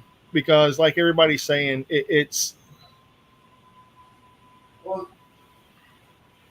I'm hearing. TNA actually has a good product. I'm not saying they have a lot of potential. I do agree. You know, like they have a good product. They just don't know how to fucking. I'm hearing all the prices on this product. What I'm thinking is they're trying to push all these packages and everything. My thought is everybody's going to buy this, and they're going to go under in August. And all this is just, I bet you, all this is just to hype it up, so they could pay these wrestlers finally. And well, from what I understand is they've never been behind on any payments to any wrestler. They never have. To me, this is just the slow dying death of TNA. They've never been behind since Anthem has bought the whole package of TNA, and that's no, they shouldn't put that. No, if anybody should buy TNA, I'm gonna be honest with y'all. If Brett Lauderdale had the money, I think Brett should buy TNA. I agree. Brett Lauderdale would do TNA justice, in my opinion. Yes. He would do a lot better than what WWE did. And, you know, I'm kind of glad you said not Tony Khan, because Tony Khan's already has Ring of Honor. I mean, and he's trying to buy Lucha Underground too, from what I understand, for I think it's like a couple of million. I could see him doing that.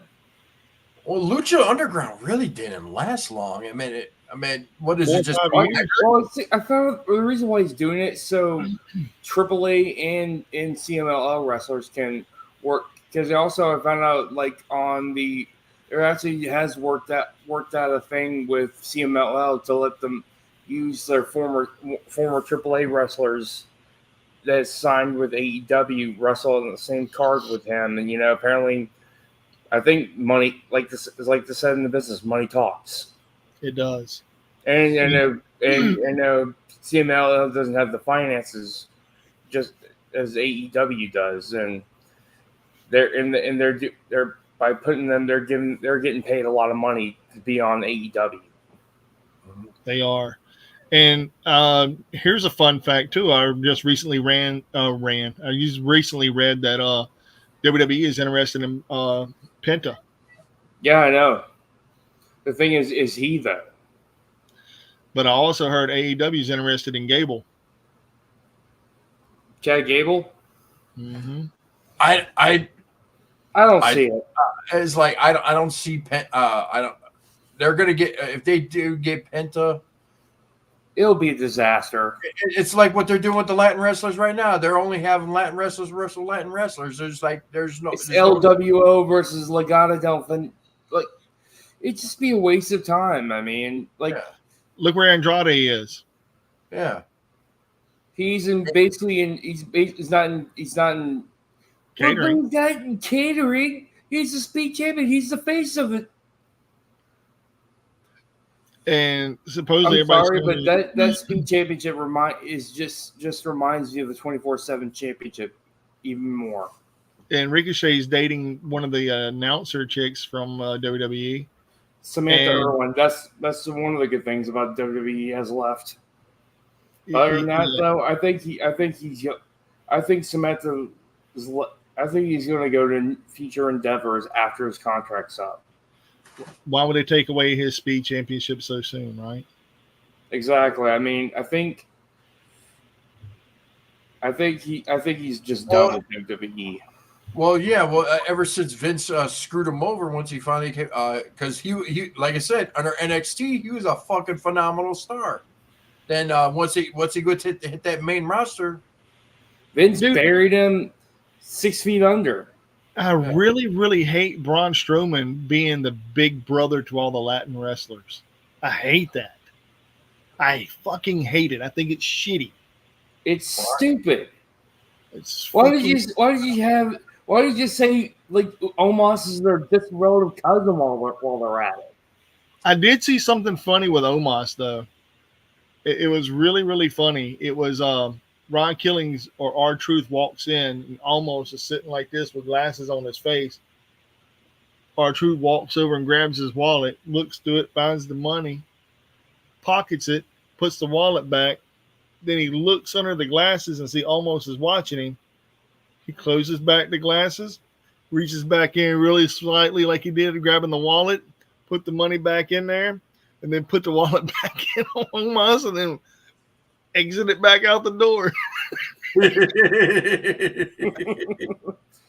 You also said what R-Truth is comedy gold, man. Dude, he's a legend, man. He's great.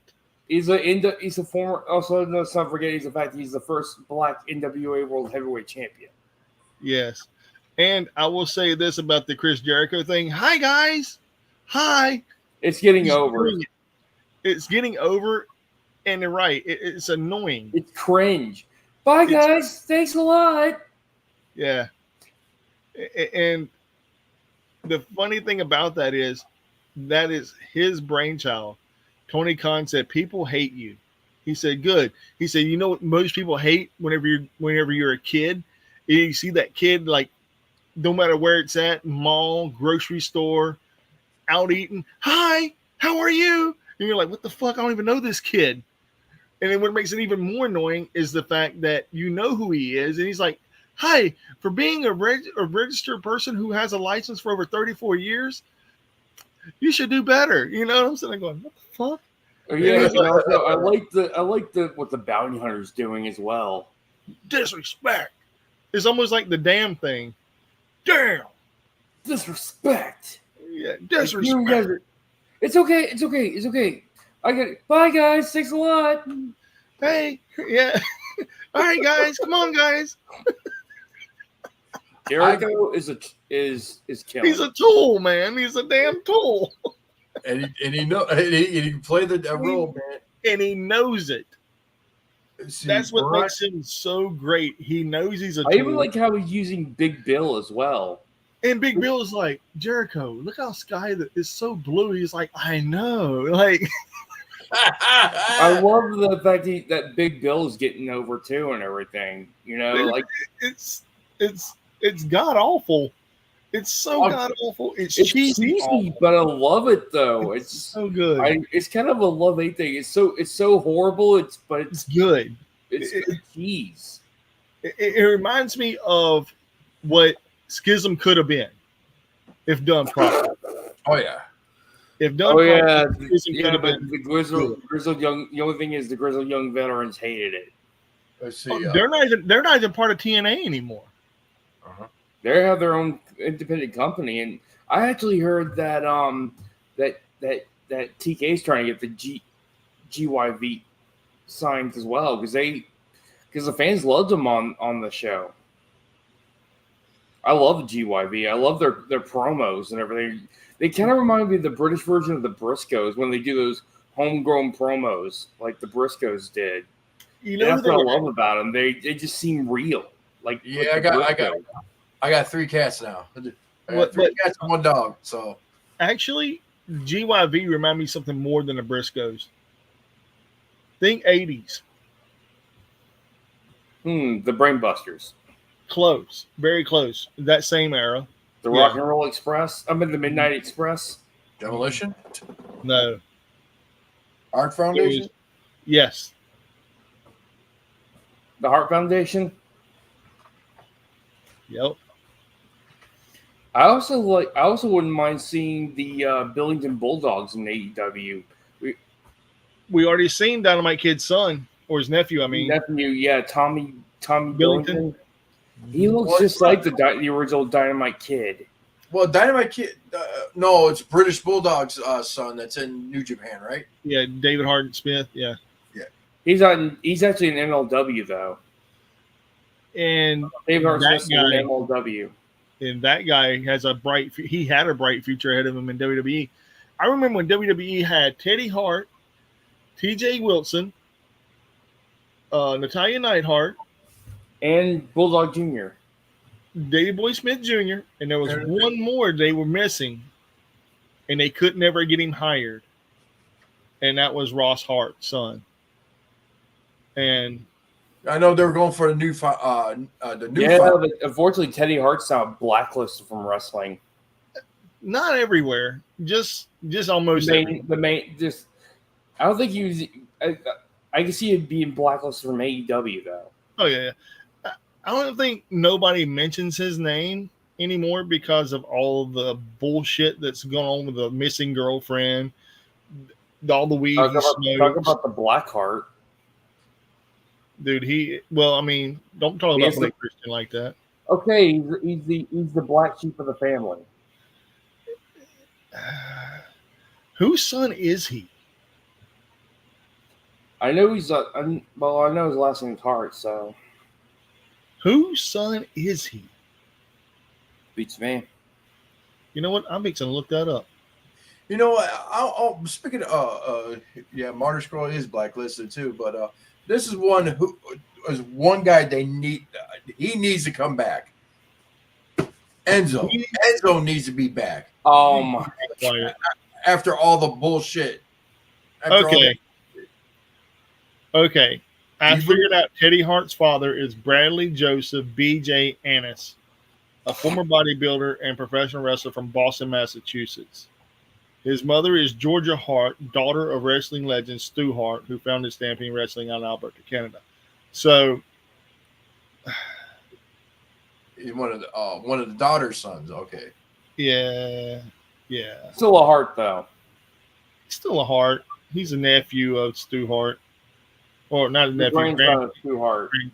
Grandson of Stu Hart. All right. Do you think? I want to ask you guys this. Do you think Enzo? It's time for Enzo to bring back Enzo. No. Really? No. If Enzo comes back, and this is no knock on Enzo. I love Enzo Amore. Enzo is gold on the microphone. I mean, how many dimes has he ever had? By not saying the F word, a bunch of dimes. All right. I mean, he said it a million times. You know, it's easy. I actually saw him at the Best of the Super Junior Festival over at the 2300 Minute. That was last year. Yeah, he did all right.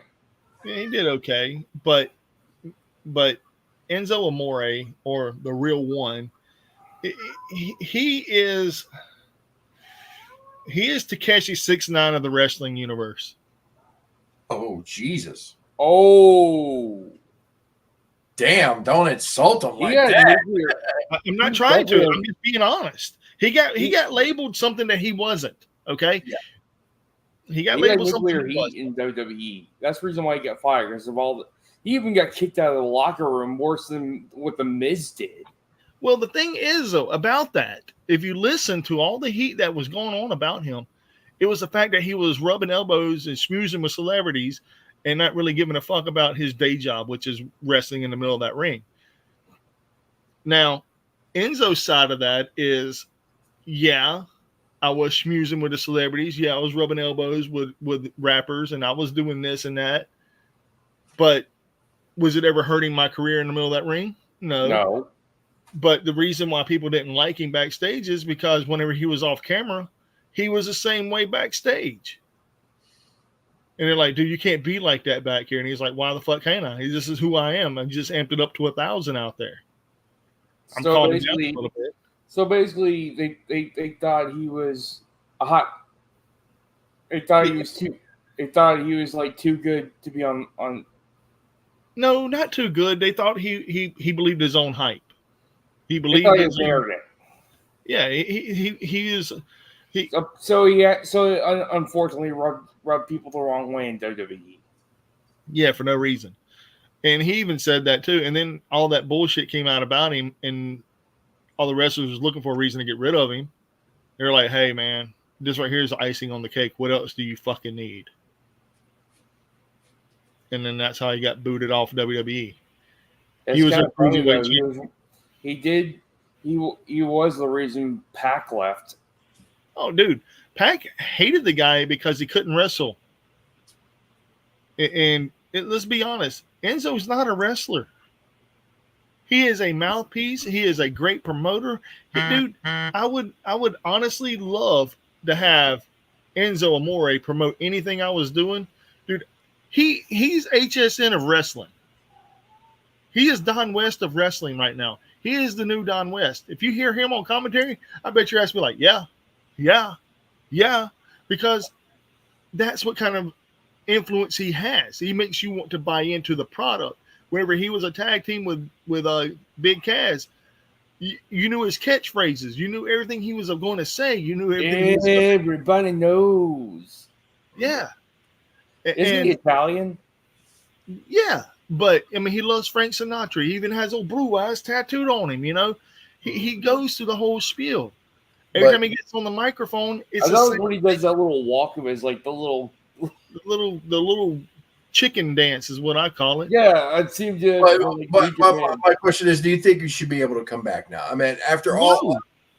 I mean, yeah, he should be able to come back anywhere he wants to go, but not to a big company. And I'll say that on this is no knock on Enzo.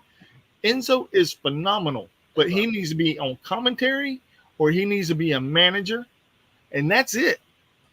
That's all he needs to be. He don't need to be a wrestler. I'm not saying his wrestling sucks. I'll tell you another good mouthpiece is Stokely Hathaway. He's mad at me right now. I have beef with Stokely. And it's because of the old Ring of Honor Stokely, not the NXT bullshit that he had to deal with. I remember whenever he was Prince Nana's bitch. Tell me I'm wrong, Phil. Tell me I'm wrong. What? How did you meet Stokely? Huh? You know Stokely?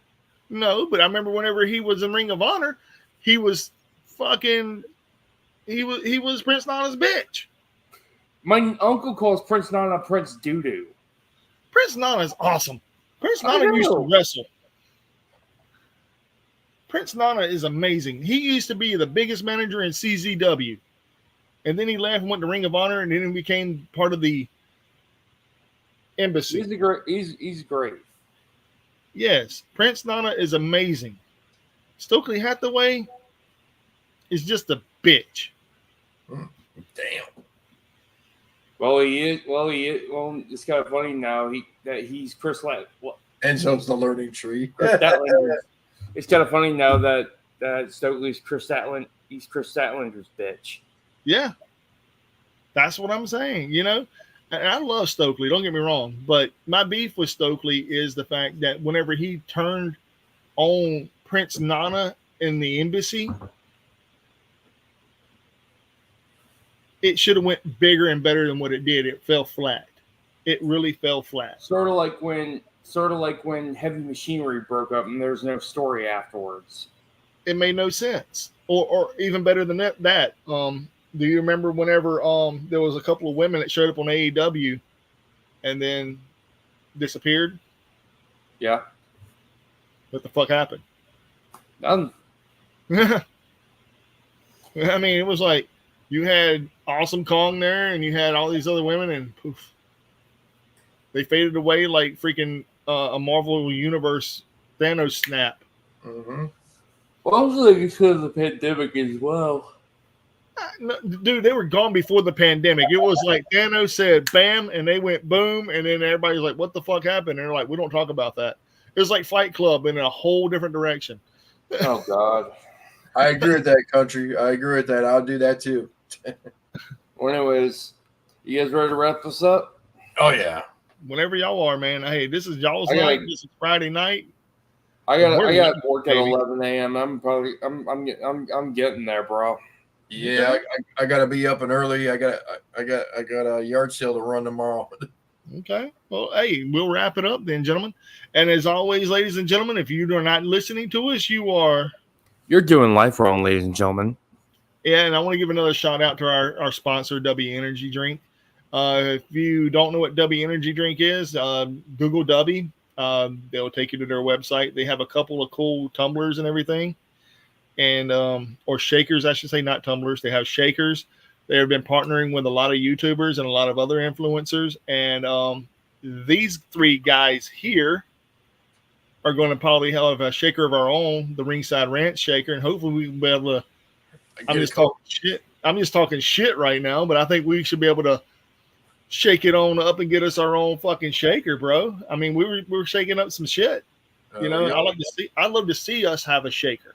Yeah, there we go. Yep, we're working on it. I'm going to work on the code this weekend. I mean, really, think about it though. What should our shaker be though? Should it be the Ringside Rants logo that Josh did for us, or should it be the one that we have now for our YouTube, or something totally different? I like the one that Josh came up with. That one's just fucking sick, dude. It's fucking sick. And I will find that picture. I got a picture of him, me, and oh my God, what was the Japanese hillbilly? Jimmy Wang Yang? Yes, we got Korean actually. Korean.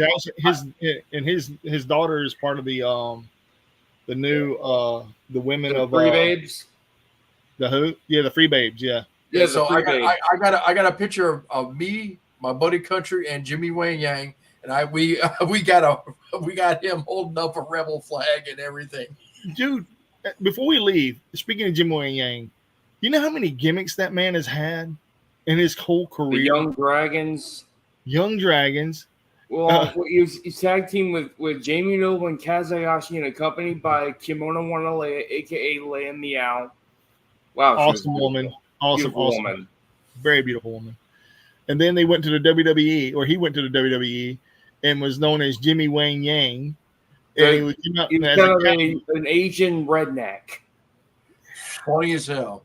It was just awesome the way he did that, though. Like, even he even did the lasso, dude. Like, dude, the rednecks love that gimmick.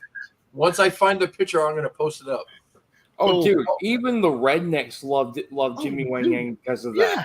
And then he left and went to TNA, and he was known as one of the Flying Elvises. Oh my God. The Flying Elvises. Y'all know who the Flying Elvises were, right? Yes. I'd have to go back and check that out. Sonny Siaki, Jorge Estrada, and Jimmy Wang Yang. And the only reason I remember them very well is Sonny Siaki almost had a career in WWE, but he had other problems that he couldn't control. And Jorge Estrada, huh? Was it substance abuse? That, and I think he had a couple of felonies over in Puerto Rico. But Jorge Estrada was, or is, I should say, an amazing talent. Very young back in the early 2000s, very just getting started. Everybody said he was really green, but he didn't look. You know, Kaz Hayashi retired this year. Kaz Hayashi was one of the best. He was amazing. I remember watching him back when he was in WCW. I even watched some of the stuff he did in All Japan, especially some of the stuff he did with Tajiri over there. Yeah, I mean, he was phenomenal. Tajiri's from All Japan. Yeah, Kaz Hayashi was underrated. Underrated and underused, man. He had a phenomenal look, physique. His moveset was on point. I mean, he was really good. So I don't know why they did him so terrible in WCW, but they did. He was cruiserweight champion twice. I did like the tag team he was with Jamie Noble and Jimmy Yang. Yeah, the Young Dragons, and they were managed by Sonny Ono. No, Lay Me Out. But he was also managed by Sonny Ono too. I didn't know that. Mm-hmm. I'm not surprised. I'm not surprised Sonny Ono always managed a lot of the Japanese wrestlers in WCW, like the Great Muta, Ultimate Dragon, the ultimate champ. Dude walked out with 15 or 16 titles on Monday Night Nitro, all just gold everywhere, dude. I was like, I think didn't the Great Sasuke beat for those belts? Was he the NWA heavyweight champion too? Who? Ultimate Dragon. NWA heavyweight champion? No, I thought those were CMLL titles. Yeah, most of them are CMLL and New Japan. Okay. Yeah, one of them did include the IWGP Junior Heavyweight Championship. Mm-hmm. And Sonny Ono was carrying some of his titles with him because he almost dropped 2 of them. I mean, I think the Great Sasuke beat him for those belts. Dude, he had 16 or 17 titles at one time. Mm-hmm. Phenomenal. Here's another thing. I'm still surprised the Great Sasuke can still do those things at his age. Dude, Great Sasuke, he never abused his body, man. He never abused his body. Just like Angry Grandpa, Suzuki. He hasn't abused his body like most. Grandpa, yep. He hasn't. Murder Grandpa, yeah, Angry Grandpa, whatever you want to call him. He hasn't abused his body. Murder Grandpa. How dare you? But he hasn't abused his body like most of those people have. All right, guys, let's wrap it up. All right, again, like I said, if you're not listening to us, you are doing life wrong. And we're not just food for you to eat right here. We are also food for your ears, baby. Hell yeah, man. And like I said, we're here to promote everything that's good and great in professional wrestling. I'm here to give you my I guess you would call it a hot take or my opinions on things. But at the same token, I'm not knocking anybody per se. Like, for example, my opinions are my opinions alone. They doesn't have theirs or I'm sorry, his or his opinion. It's my opinion. So their opinion whatever I say doesn't affect either one of them. Mm-hmm. It is what I say. So, and if any of those wrestlers or anybody that you want or that you tell about us and they don't like what we say, hell, send me a message on Facebook. Hit us up and come on here and we'll talk. I'm not here to argue with them. I mean, I'll just tell them how I feel. And if they can prove me wrong, then I'll be man enough to say, you know what, you're right. But the whole Enzo thing, I believe that he should be used as a commentator or mouthpiece for a wrestler. But that's just my opinion. Mm-hmm. But again, thank you all for tuning in. Until Tuesday, same rant time, same rant channel. As always, I'm Just Mike. That over there is my man Bad Karma. And below us, as always, is the Japanese Guru. Hit us up on Facebook. Hit us up on here. Messages. We'll see all the messages coming through. Give us a like, subscribe, and a follow, and hit that bell for more notifications. And what else, bro? Match suggestions. Match suggestions. Yeah, definitely hit us up with definitely give us some pointers. Like, give us some, like, you know, spread us out. You know, like. Matter of fact, Phil has a great channel called Talking in the Squared Circle on Facebook. It's private, and also if you guys, if you're friends with me on Facebook, you know, ask me about it. I'll add you to it. Let me know. You guys have a good night. I'm going to sleep, guys. Good night, everyone. Later. Later. And